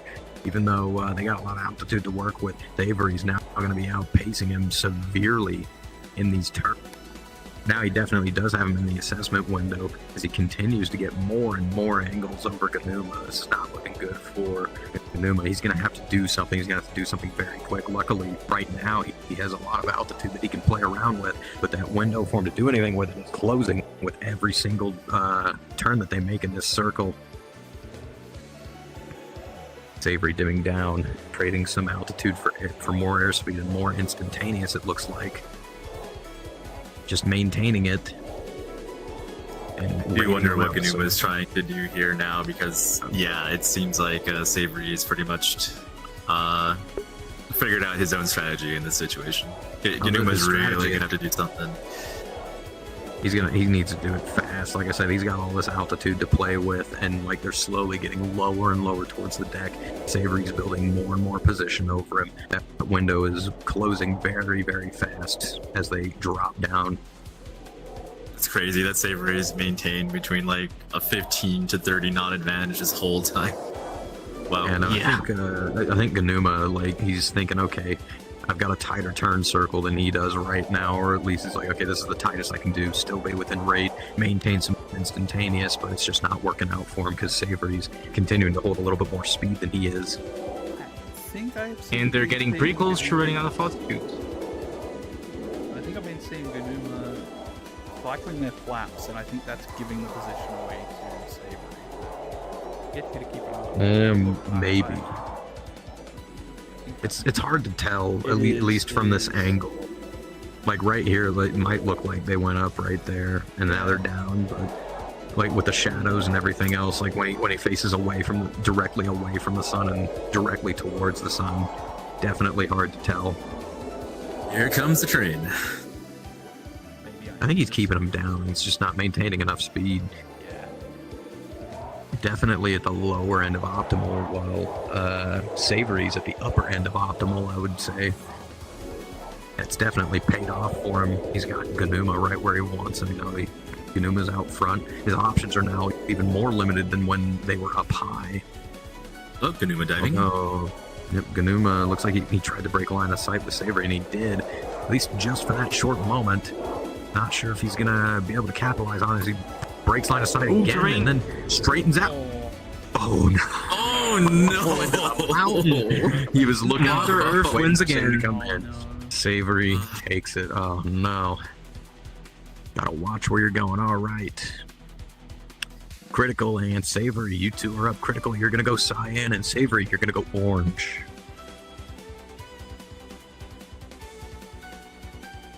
No, that is unfortunate. He's looking back, trying to see what his opponent was doing, and then he smacked into a mountain.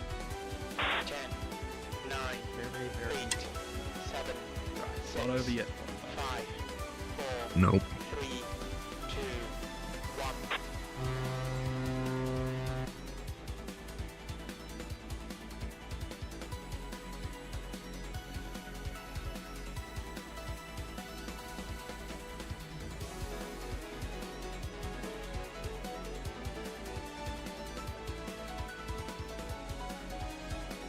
Yep, stick around afterwards for the unveiling of the trophy. Worked on very hard by Sournetic. I'm gonna tell you now, the animation's awesome. You're not gonna want to miss it. As well as the group photo in the post-tournament hangout instance. We'll send up a link for that world once this is all done. You can come hang out, ask questions, all that fun stuff. Shall we drive both Colibris to the stage for the group photo? I think just one is fine, just for the sake of time. Cyan one, no bias. It sounds like something a blue-haired person would because say. the other one's blue. Yeah, exactly. Blue gets it into the merge. Savory taking a nice wide climb. Critical also taking a wide climb, but cutting into Savory's circle, maintaining a very healthy amount of speed as he follows Savory up. Savory reversed his turn. Why? He gave up your position. Critical following him up. He's nice and offensive now. All Critical has to do is follow him. A lot of range between them, though. If I think Savory's best bet here is pulling in everything that he's got, using gravity to maintain his speed. Go for a neutral pass. Go for the nose-to-nose because Critical's getting his nose on right now, and that's a lot of range. That's a very heavy offset too. That Critical is definitely winning.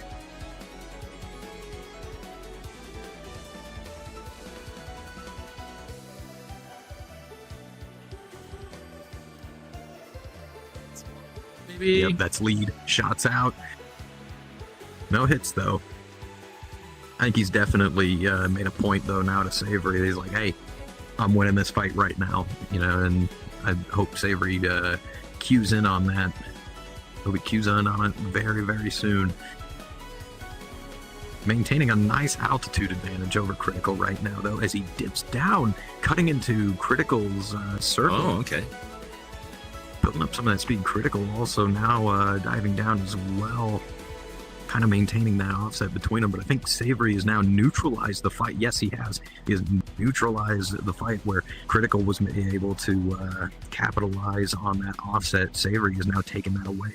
They're a little bit more aligned now, but with that altitude advantage that Savory started with, I think he'll be able to do a little bit more, at least in the long run, than Critical will be able to. We'll see what goes on. again, Critical is nobody to no one to snuff at because he's a very, very good dogfighter, regardless of the plane that you put him in. That's for sure.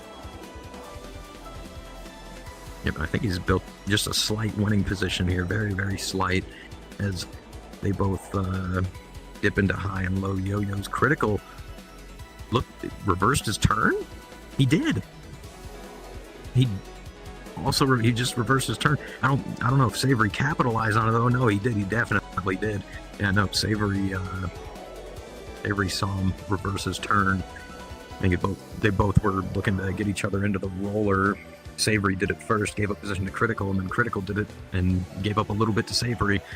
Now both still in a neutral position, back into the vertical roller, vertical rate, slight roller between them, but with all this range, it's just, they're not quite there yet. Critical reversing his turn again, and I think he's trying to force lead pursuit on, lead pursuit with his lift vector onto Savory and close some of that distance between the two of them, but Savory's well within lag and just kind of maintaining position.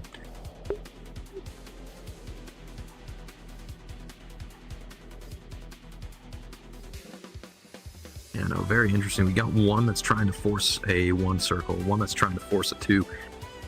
Flab ooh. Apologize if you wanted to come here and watch, but we're limiting this to staff and competitors. So if you would please leave, you can watch on the stream. Basically saying you can either leave of your own free will or you'll be kicked. All right. Yep. Okay. Nope. They were willing to leave of their own volition. Thank you. We are coming down to the deck. Yeah, no, Yeah, it's very nice to see. It's very nice to see. You know. So far, seems like everyone has been pretty understanding of it. Yeah, no, like it's usually people I think that have been seeing like Black Aces tournaments and everything. They just ask them.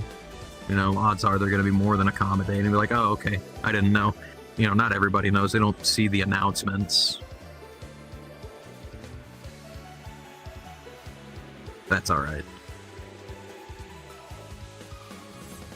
Both of them still trying to force their fight, although I think Savory's built up a much better position over Critical. Critical's running out of options here, though, with Definitely out of altitude. Well, yeah, that's what I mean. Now that they're getting closer to the deck, these redefinitions, like the windows for him, get really, really tight. They become very limited. Savory's doing a good job of just chasing his tail, following his high 6. And now they're busting out into the rape, with Savory being in a nice offensive position. Both of them, I mean, Savory's a little fast. Critical's well within rate band as he extends away. Is he going for the... He's going for the airfield. Yeah, see players. Going for the fuel. Okay. I mean, hey, that's fine. The thing is like Savory's just going to follow him in and maintain relatively the same position. Both missiles out. Hit the ground. Both hit the And ground. the altitude saved him, I think. Yeah, Savory's going to pick those missiles right back up, though. He's going to maintain his position. Both of them now, same fuel state, but Savory got off the ground after. Critical's still going to have to go back before Savory does, I think. Like, Savory's going to maintain that 1 second of engine performance. And look at that position. He's maintained it. He kept that range Look at the relatively speed. the same.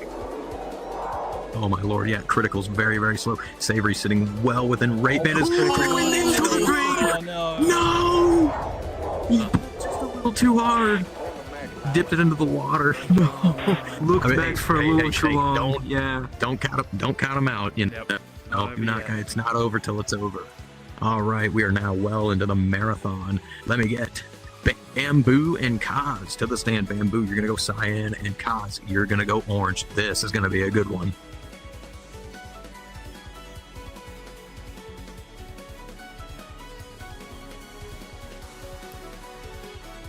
Normally, like, because Bamboo hasn't done competition in a long time. I'd say that I'm surprised someone that, you know, hasn't done it for so long has made it this far, but usually you see Bamboo in the public instances and with the Flying Penguin instances, and, you know, he's been keeping up.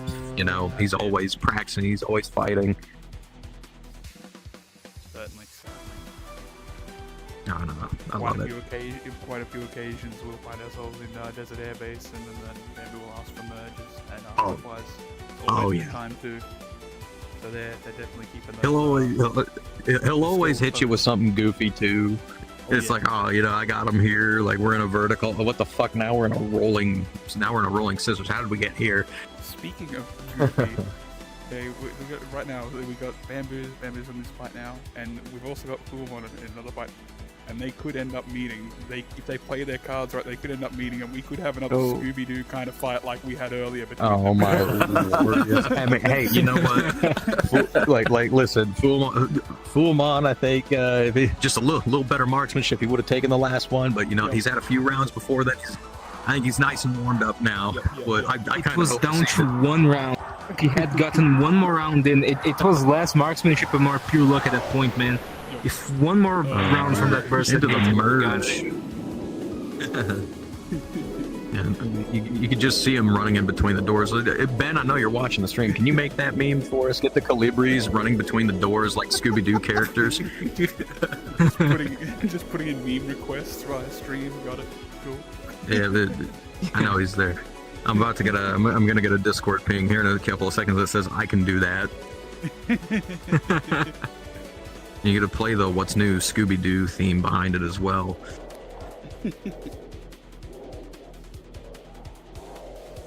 Oh no, you gotta enjoy it. Kaz doing a very good job of maintaining pressure over Bamboo. Just a little bit slower than Bamboo, but not by much.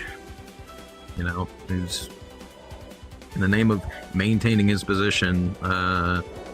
It's definitely working out for him here.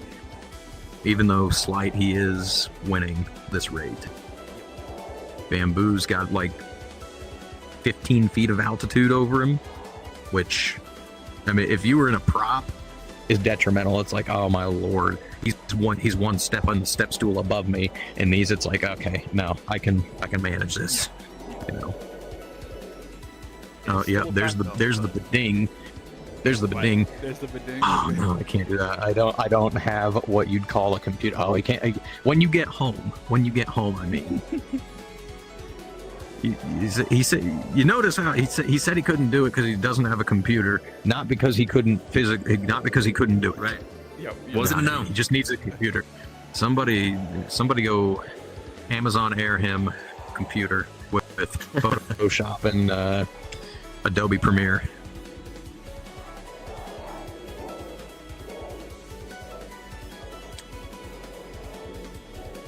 I'm sure. I am personally a GIMP enthusiast. You don't even need to buy him Photoshop. Just get him the computer and get him to download the open source version. GIMP. Actually, that's the program I used to make the sketch for the liveries that Cube then implemented in Blender. Nice.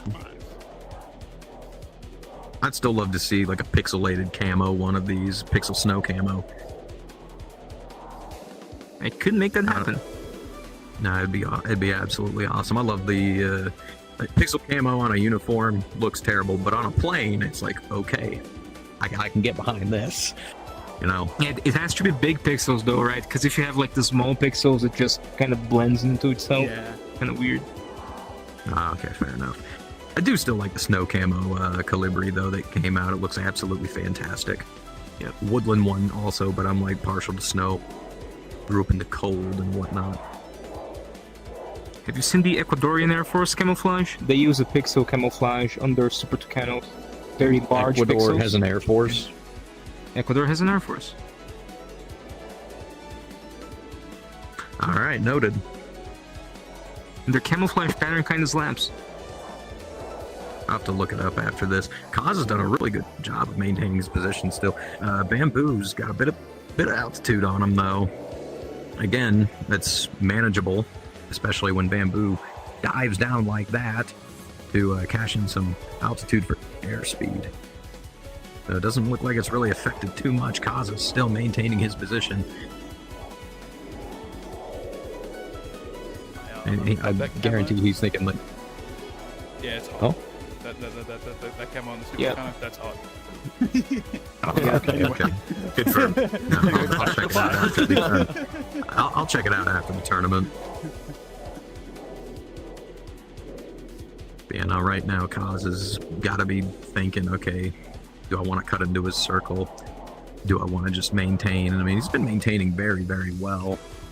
Bamboo's a little bit faster as he climbs away, still maintaining a bit of altitude over Kaz. But I mean, once they reach the deck, though, it's like, okay, cool, everything's equalized now. Kaz still keeping a slight winning position over Bamboo in this raid. I honestly think he could work the offset here. He's got a small one built up, but he could definitely work, and I think that's exactly what he's doing. He's dipping his nose down ever so slightly, cutting into Bamboo's circle, while also just either maintaining or building his airspeed very, very slowly. Like, they both got about 2 minutes of fuel left. I mean, that doesn't sound like a lot, but it's a pretty fair amount of time in a dogfight.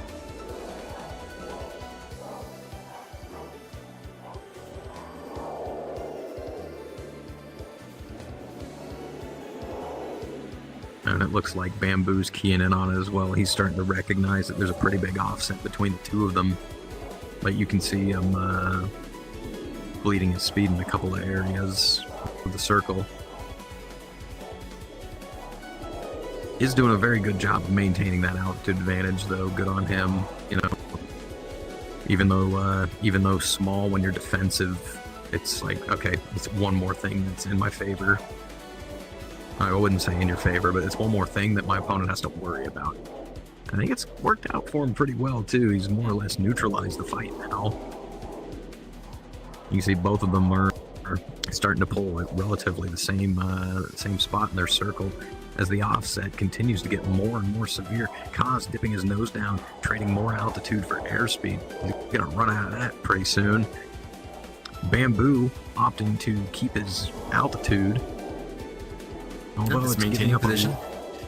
Although it's giving up a couple of angles, at least in the moment, to Kaz.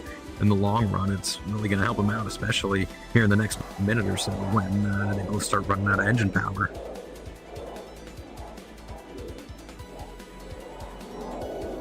Yeah, Kaz, I think, is starting to get desperate here. He's recognizing that he's getting low on fuel, and he's got to bust a move. Nice and slow now. I think that's exactly what he's done, though. Cut into the circle. Still playing defensive here. Oh no, Bamboo's recognized. He's starting to climb now. He's going to realign their circles. It looks like Kaz is breaking away. Yep, he's going there. It is the runway. Bamboo. There's the defensive players. Here we go. Nose is have a shot opportunity there. Oh no, he doesn't have the aspect for it. As Kaz zooms on by, and he didn't get anything. Wasn't close enough. No, hold on though. Looks like Bamboo didn't get anything. Oh no, he got one tick. Oh, he got a little bit. Okay, well, I don't know if that's enough. I don't think he got any engine Kaz is coming back. Maybe not. No position. No, it's going to give it to him right here as he gets his shots out. Guns. Kaz takes him down to half. Oh no, there goes his engine. And he's gone. Hold on. Yeah, he's losing speed. And Stall. There comes the stall. Yep, there it is. Bamboo takes victory. Good job. Very good fight. Very All right, up next, let me get Ganuma and Fullmon to the stage. Ganuma, you're going to go cyan, and Fullmon, you're going to go orange. Good fight.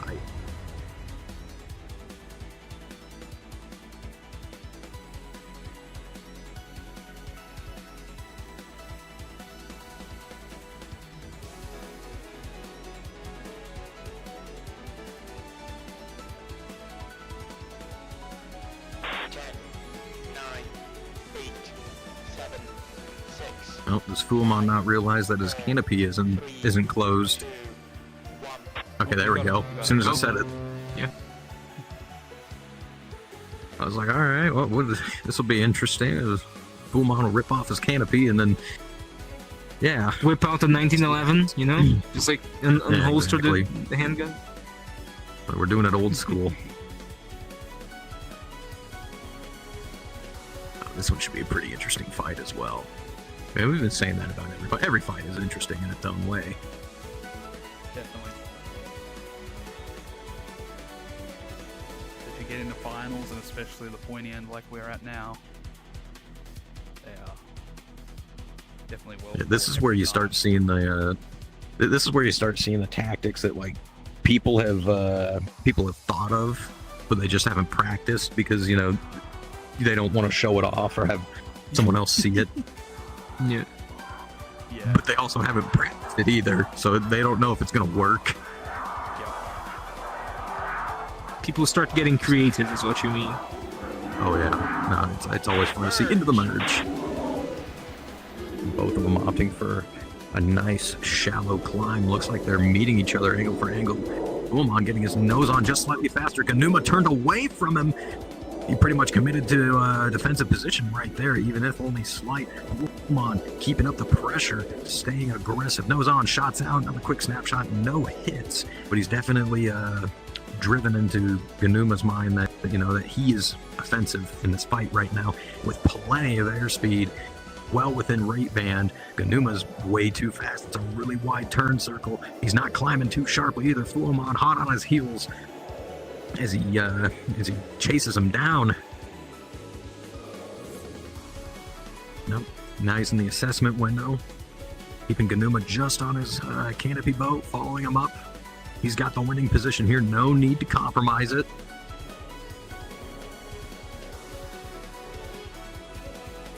They both continue to climb up and up. I think Ganuma's probably thinking that Fullmon's a lot slower than he is, when in reality, Fullmon's really not that much slower. Matter of fact, he's maintaining that climb very, very well. It looks like he's catching up to Ganuma too. Like Ganuma, even though he's climbing and he's faster, his turn circle is so much wider that Fullmon's catching up to him. He's outpacing him.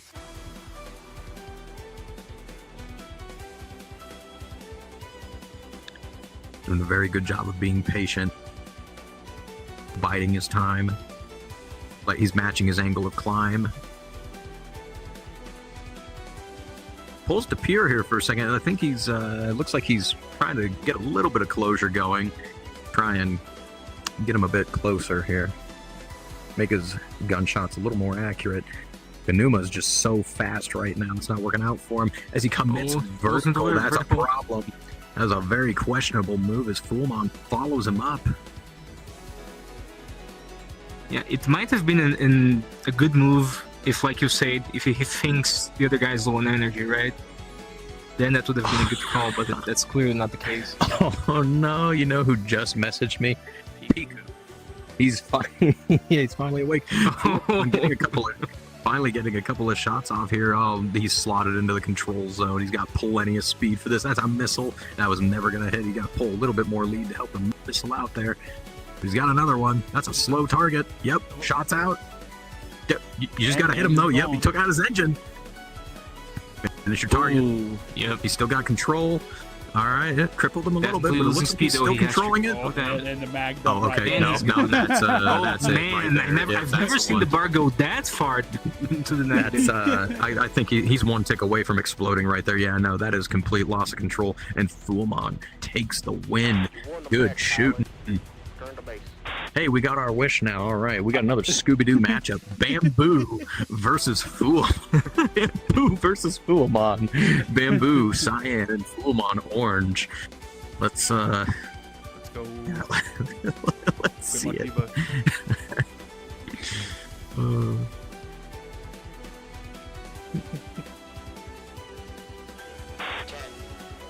Someone play it now. What's new, Scooby-Doo?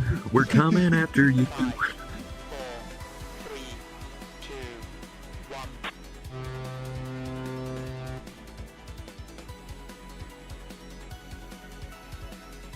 1. This one should be a pretty good fight.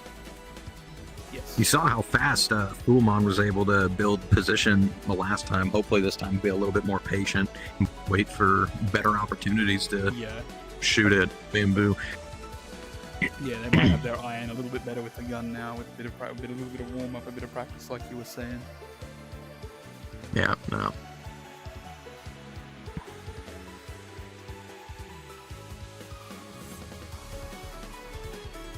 Fullmon opting for a very, very westerly merge, it looks like. Again, taking the fight to where he wants it. The mountings.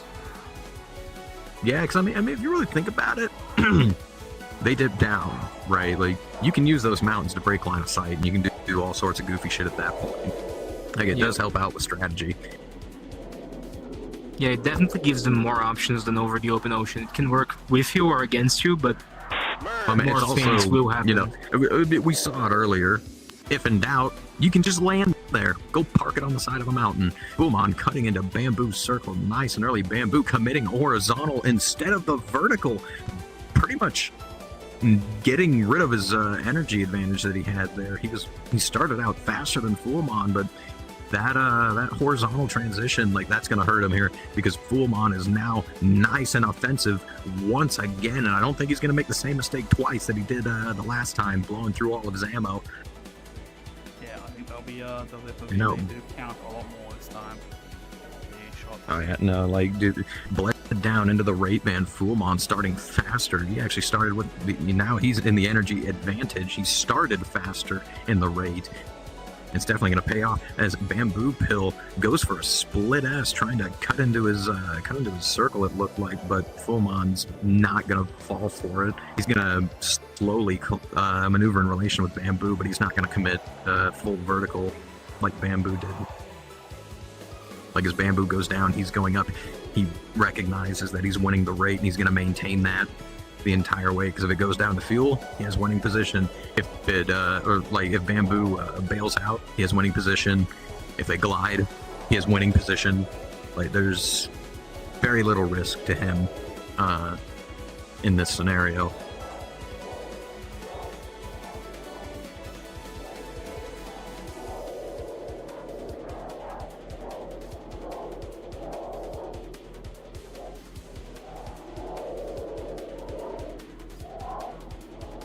Did a very good job of following BFM with him. Yep. Yep. No, Bam.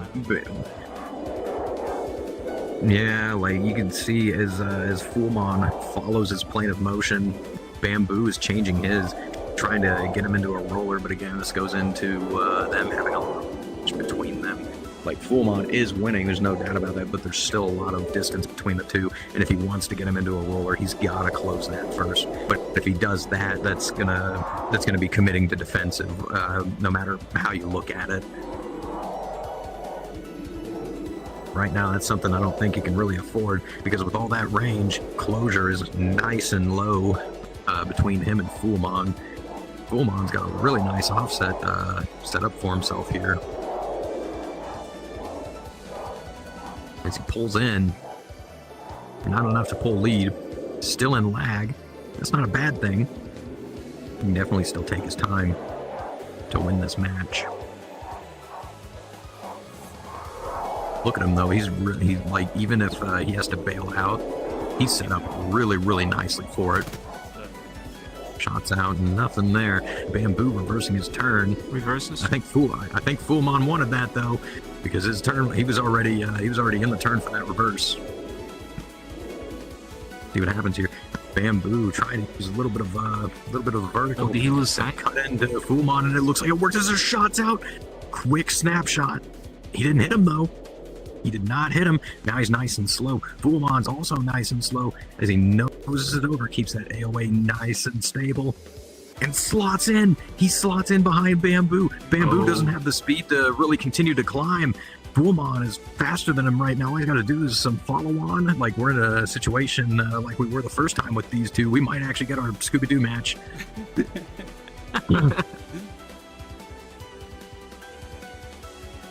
It almost felt like Fullmon lost sight for a while there, when he first went vertical, because you didn't see him put the lift factor on Bamboo. Tapping the brakes. That right there, that's a slow, wide target to shoot at. He only took him down to half though. Oh no, he's tapping his brakes, holding that position. He knows he's winning. That's the shot right there. It's loud. It's a missile. Oh, It didn't hit him. Yeah, Into hit the the water. mountain. Hit the water. yeah, didn't hit him, but it's okay. No, Bamboo's in a completely desperate situation right now. Oh, no, Fullmon doesn't have another missile. Oh my lord. They have to win both. And now there's so much range between them. Oh my god. No! Look at all this range between them. Like, that's a far shot to take, and with Bamboo jinking Oh, left, now right, he's up and down using and the everywhere. smoke. Like, that's a tough gunshot. No, this is yeah, this is the Scooby-Doo. Yep. Scooby-Doo match. However, Season 2. Full-on has been a lot more conservative with their ammo this time round. So Oh yeah, no, he's gonna wait for Bamboo to straighten out on the runway. Bamboo's going for the runway, but I don't think he realizes that the resupply on that is tiny. Might not be going for it at all. Couple of shots out from Possibly Fulfon. not. Doesn't look like any of them connected. And then he's like, "Oh, there's the runway. I can make it." No, that's the wrong one.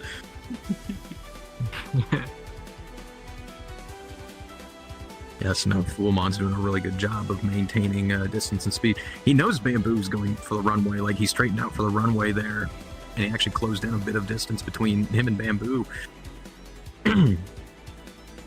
Bamboo now turned away. Oh yeah, no matter how you look at this, like, this is a very desperate situation to be in, at least for Bamboo. oh, certainly. We'll see what he can do with it, though. Like, he's got enough fuel to make it, you know, back to the airfield from where he's at right now. Like, they're far away and they got a lot of range to work with, but he can make it, and so can Fullmon. I think Fullmon's got like a tick more, I think so. just a tick more. They might have saved a little bit of fuel in trying not to overshoot, rolling in get back for a bit there, but I mean, merging as fast as they have been, you know, it's feasible, you know. Yeah, they're both going for it now. Oh, he's going for the resupply. Just a little bit. Bamboo going for the first resupply. Fullmon That in gives hot Bamboo pursuit. more fuel, but it's gonna give Fullmon his missiles back. That's geared down. Fullmon, I think, is yeah, he picked up just a little bit more than Bamboo there, and he's got more than enough speed to follow Bamboo up.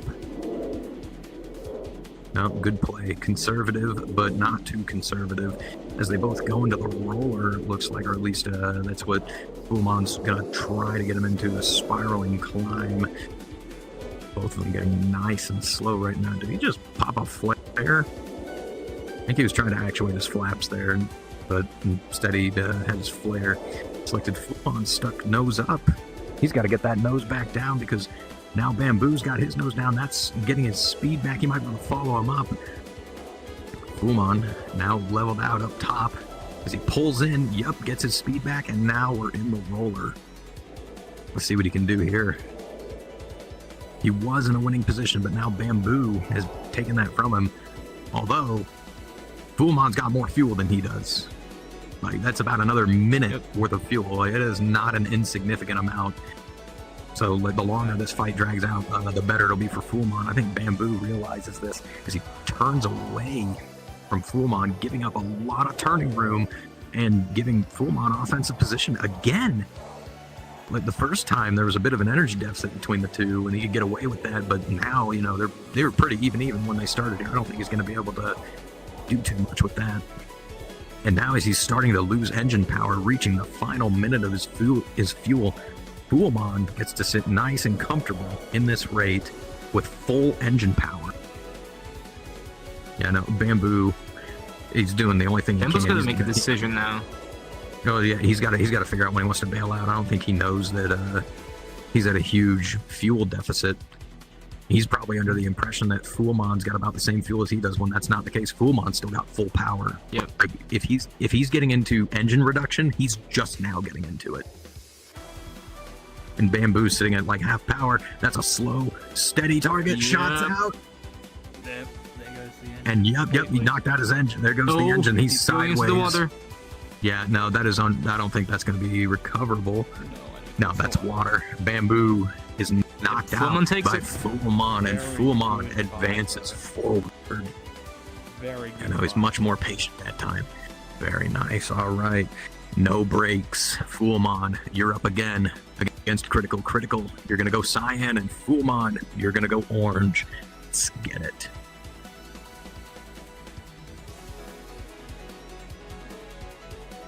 No, very good fights all around. You can see it. though. He was much more patient this time around. Yep. Definitely more conservative with his ammo.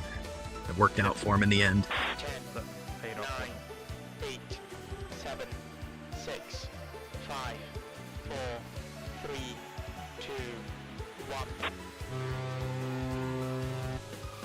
Off they go. This should be an interesting fight.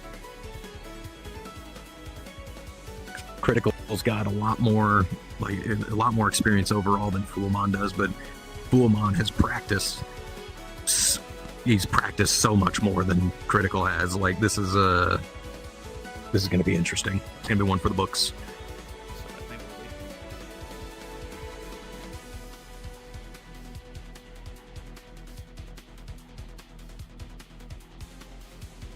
we'll be. And as we reach the top now we're in the top 3. Like no matter what, like the people we have left, they've got first, second, and third. It's just a matter of who's going to get what.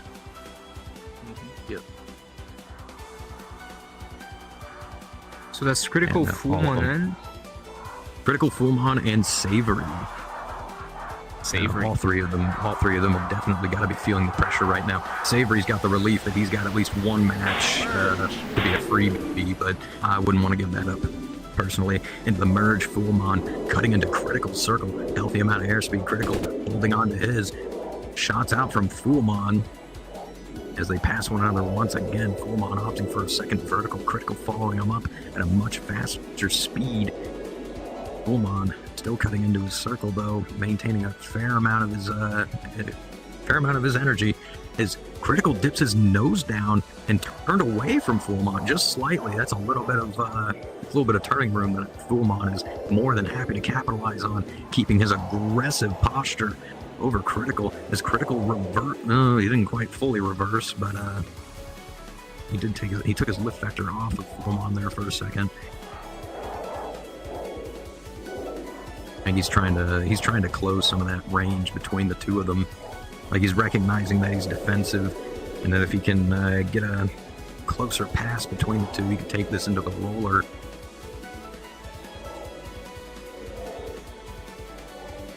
Yeah, you can see he kept his lift vector on him for a little bit there. Definitely trying to decrease the range between the two, so he could try and reverse this into a scissors, whether it be flat or roller. Because right now, Fullmon is, even though slightly, he is winning the fight right now.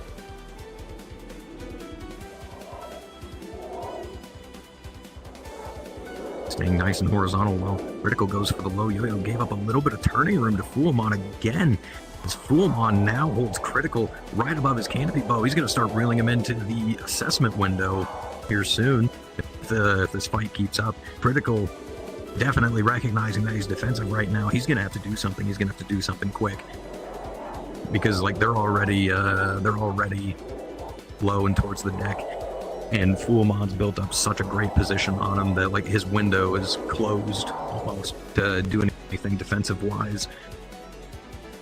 Fullmon just maintaining his speed, keeping that rate as Critical bleeds down, maybe trying to get an offset of some sort. Being defensive like that, that's only going to hurt him as Fullmon continues to gain angles and position over him, now hitting the deck completely. Critical coming back up into a high yo-yo, it looks like. Fullmon more than happy to follow him up, keep these circles aligned. Like, this is good position for him to bail out and go for a resupply, but with how close Fullmon is, I don't know if that's a good idea. As he straightens out, looks like 2 missiles. Neither of them hit. Ooh.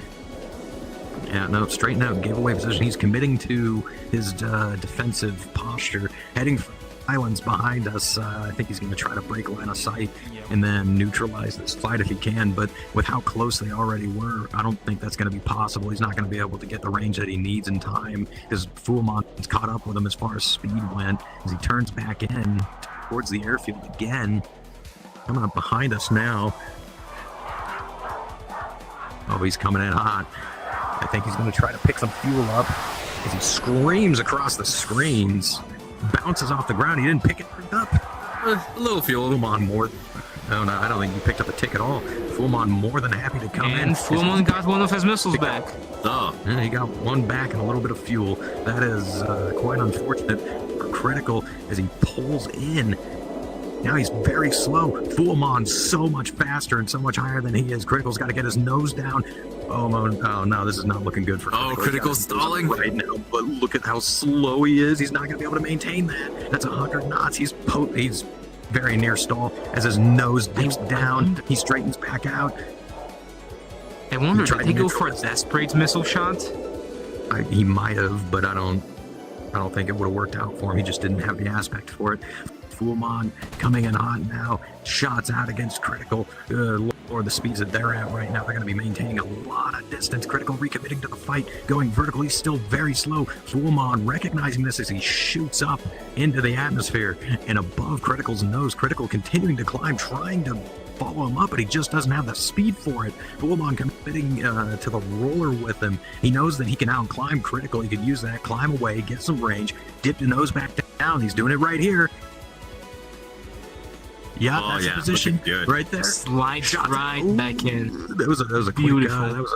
That was a snapshot opportunity that he didn't take as he climbs back over Critical. Once again, Critical turned away. Oh, this is not good for Critical. Fullmon's looking right at him. He's looking at his belly now. He's looking at his tail. He's got one missile left. Yep, that's offensive position. He's got plenty of gun ammo. That's a lot of range. Missiles off the rail. Nah, didn't track. Lined up for the runway. Looks like they're going to go for a resupply. Very bad position for Critical right now. He's completely defensive. Fullmon is hot on his heels. He's not going to be able to pick up too much here as he screams across the runway. And that's going to give Fullmon his missiles back again. Oh yeah, Fullmon's going to maintain a little bit there more. We go. He's going to maintain the same, if not more fuel. Yep, more fuel than Critical once again as they both shoot back up into the sky. Critical's he's too slow. Oh, Fullmon going getting for a it. quick snapshot off. He took him to half. Climbs above his nose. He's got plenty. Oh, he's fast though. That climb. Got plenty of speed. As they commit to the roller. Critical, I think he's trying to dip the nose down, get that speed back, and cut into Fullmon's circle, but he just can't. He started way too slow as Fullmon climbs way above him. Yep, that's lead with the lift vector, nose down. Ooh, Critical just managing to match it. I think Fullmon's got to work the energy advantage here that he's got over Critical. Critical having built up a bit of speed back himself. They both go into the roller. He's fighting hard right now. Yeah, no, he's trying to get him out front, and I think he's going to get him out front right here. Yep, shots out. Oh, the table's turned. He didn't hit him. Just a little late. Oh. Yep. A day late and $1 short as they both continue to climb. Fullmon now. Fullmon's slow now, compared to Critical with a lot of range. We'll see what Fullmon can do here. He's keeping his lift vector on him. That's good at least. You know, he's turning into him. He's trying not to give up turning room to Critical. As Critical turns in, nose on, shots out. No hits again though. Oh no, he did. He got him. Hits indeed. Oh wait. Hold on. He's got control of a lot of airspeed. He's got a good lineup. The landing gear is out. Can he make it? Guns. We might see an extended match. It's still guns out. Oh my lord. He's gonna slide across the runway. He slid it. Hold on. We'll come just out of this. Oh, yeah, he's throwing it out and he's knocked out. Wow. Hey, you know what? What a fight. Good fight. Very good. All right, we are down to the final. Oh, dang it. We're down to the final match. Savory versus Critical. Critical. Woo! If you want to win, you must kill Savory twice. Savory, to take the championship and the grand prize, you must win once. Gentlemen, go to your planes. Yeah. All right, now this is going to be a really good one. Absolutely fantastic fight between Fullmon and Critical. 10, 9, 8, 7. Nah, that's all right. Hey, you know what? That's still a coin, Fullmon. That's still a coin. Yeah, man, I am surprised at how much he has just keep his advantage to start the match. Like, No, it was he's clear doing that really Critical good. was trying to get him to make a mistake, but for like 90% of the match, he didn't. He just saw every one of those tricks coming, and he worked a very good fight. Yeah, you know, it's like what is it? The Ops Center or is it Air Warfare Group? It's one of their BFM one of their BFM tutorials, they quote it best, you know, it's like playing poker. You know, you play enough hands, you will eventually lose. It doesn't matter how good you are, you will eventually lose. That sounds like an air warfare group thing. Yeah, I'm pretty sure it was air warfare. I don't know. Both of those are very good BFM instructional series. A lot of people started off with those.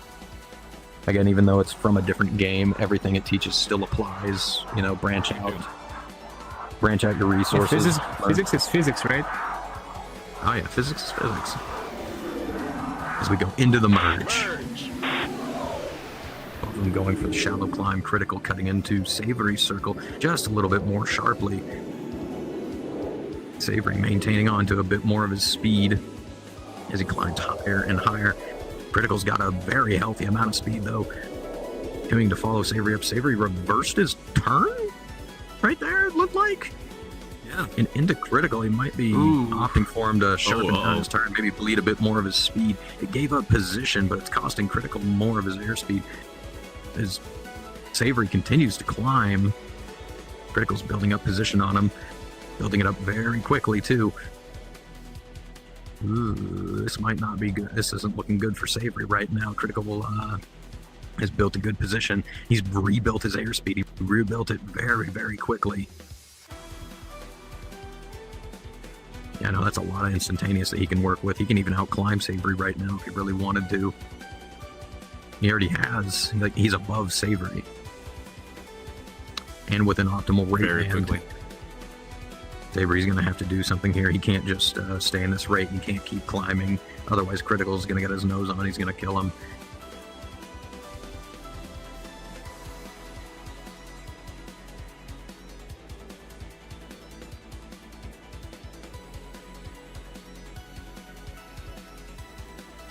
And I think Critical is starting to work an offset between him and Savory. Yep, right here you see he's pulling his nose around. Tightening down. Pure. Lead. Couple of shots. Did he hit? He did! He knocked out his engine!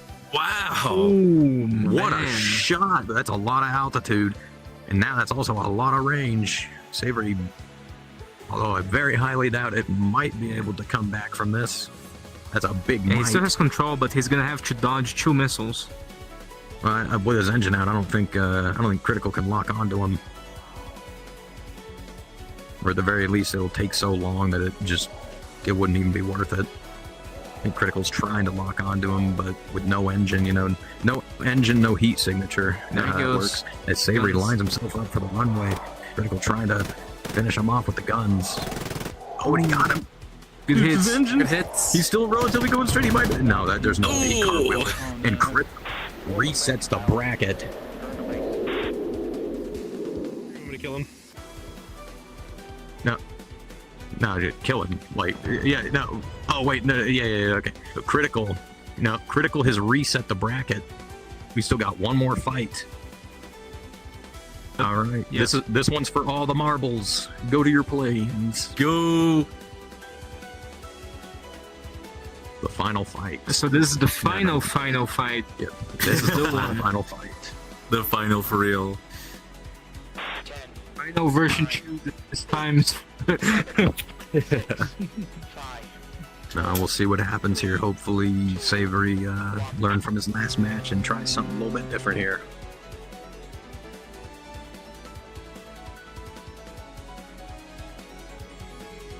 You know the old saying, if it ain't broke, don't fix it. But if it doesn't work at all, you should probably change it. I don't know if Savory's gonna stick to the usual game plan that he's using here. I don't know. We'll see. We will see.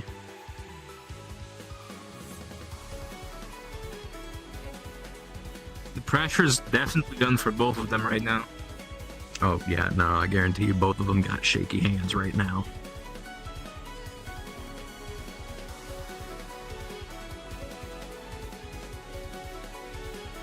Savory climbing up, looking like he's going to use his altitude for airspeed, trying to regain airspeed again from his climb, even though right around the time when they meet the merge, you're going to merge at about 500 knots anyway.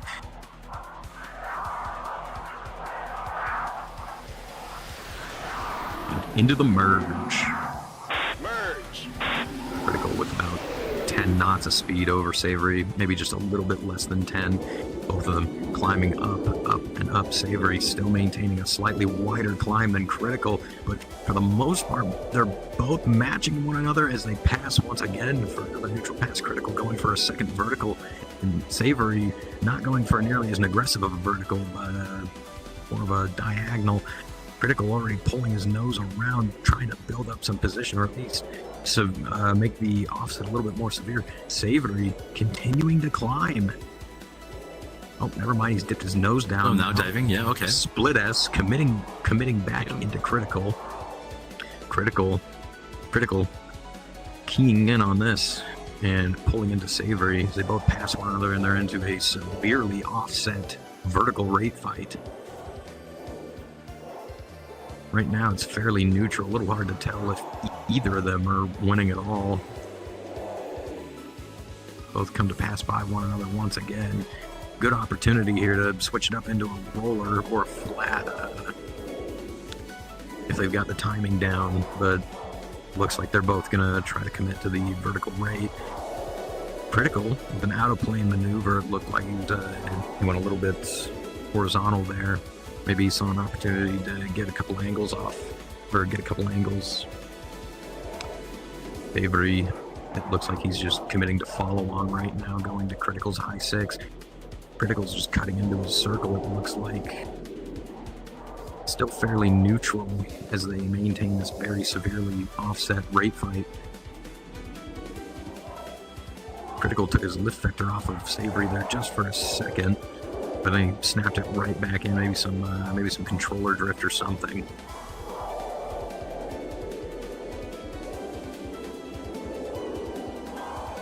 Both of them slowly losing altitude with every single pass that they make right above us too. You look up and look up back and to the right. They're not too far away from us right now.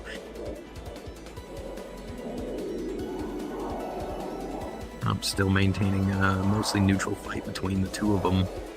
Well, I think Critical's got slight winning cues, very slight over Savory. Still a lot of options with the altitude that they have. It's interesting with those vertical fights, right? Because when it's more horizontal, you can look at the speed and say, okay, this guy's a little bit faster than this other guy. But when it's vertical, they're just constantly exchanging airspeed for altitude. It becomes a little bit harder to track. You go into the tactical leg, you get your sharpest turn up towards the top, and then you try to get your best rate turn down towards the bottom.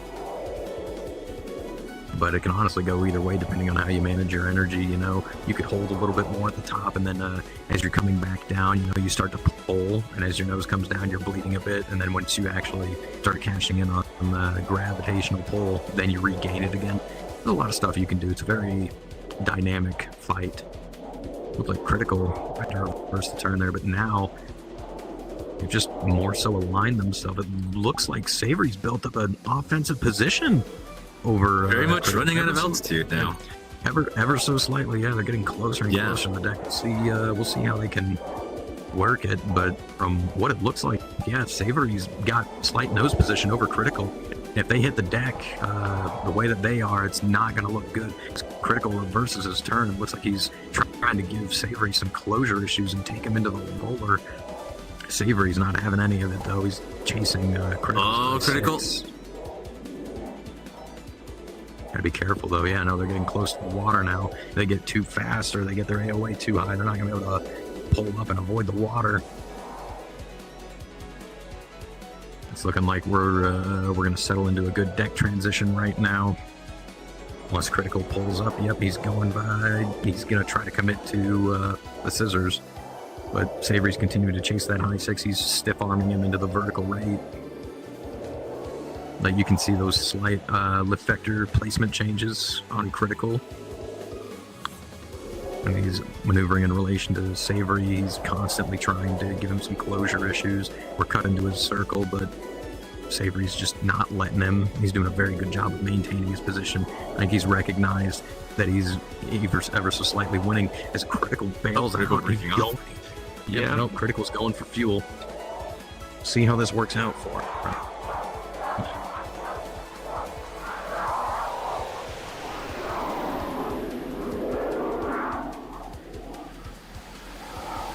He's gotten away with it with a bit more fuel, but he gave up position to Savory, and Savory's got plenty of fuel to bust a move here as they go into the roller. And this is not where Savory wants to be now. If he was offensive, then he would be perfectly fine, but now they're neutral in the roller, and Critical's got more fuel than Savory has. Savory looks like he bailed out. He's going to try to go back into the raid again, giving up a bit of position to Critical as well. Either that or what he might be doing is trying to get a little bit more range between him and Critical for when he decides to go bail out and get fuel, if he does at all. But Critical's now in an offensive position against Savory.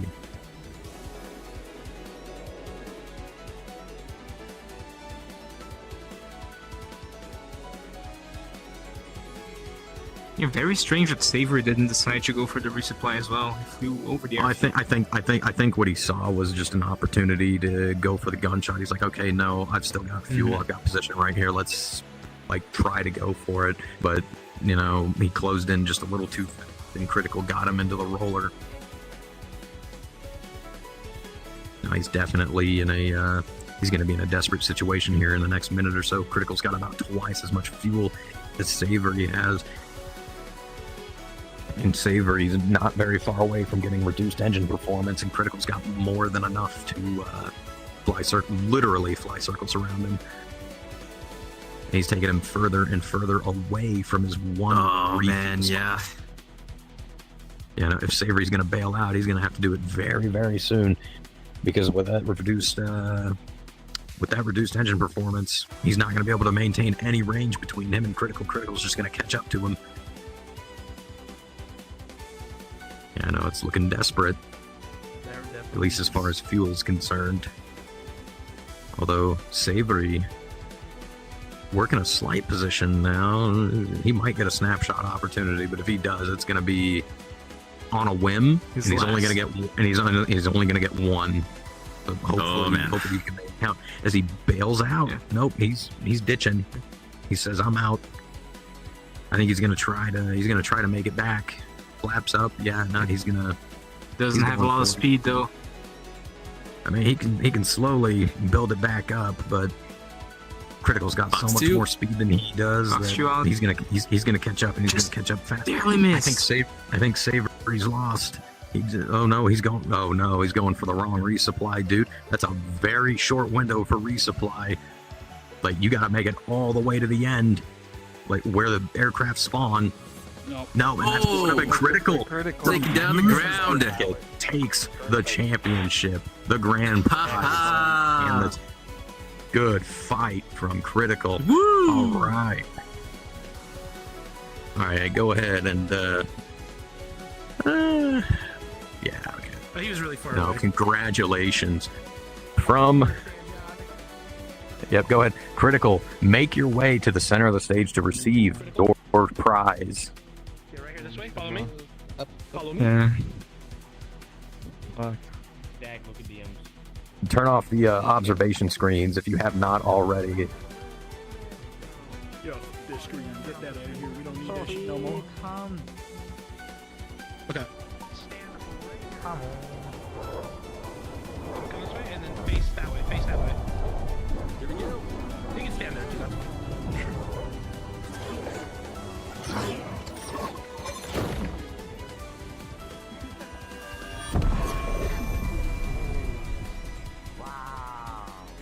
And there it is, the trophy that Benjamin made. Absolutely fantastic work. Go ahead, claim it. It is yours. You have earned it. Good job. Go ahead and get a couple of single pictures of Critical. Everybody stay away from him so we can get some of him. And then we'll take the group photo afterwards. And I'd say, everyone, thanks for staying. It was an amazing tournament. You guys fought extremely well. There were some extremely exciting fights. And I think that I would also like to thank Hugh for actually designing the trophy. Ben did an amazing job at modeling it. And I am extremely happy that you guys enjoyed the World Tournament and the aircraft. From everyone at Skyward, we would like to wish you guys the best. Thank everyone for coming and for the winner. I hope you enjoy your prize. For everyone, like the other winners, same. And enjoy your coins and money. So thank you. Thanks everyone. Congratulations. Absolute congratulations to everybody who flew. And of course to Critical. Okay, Critical, go ahead. Stay up center stage towards the back of it. Everybody go ahead and pile in around Critical.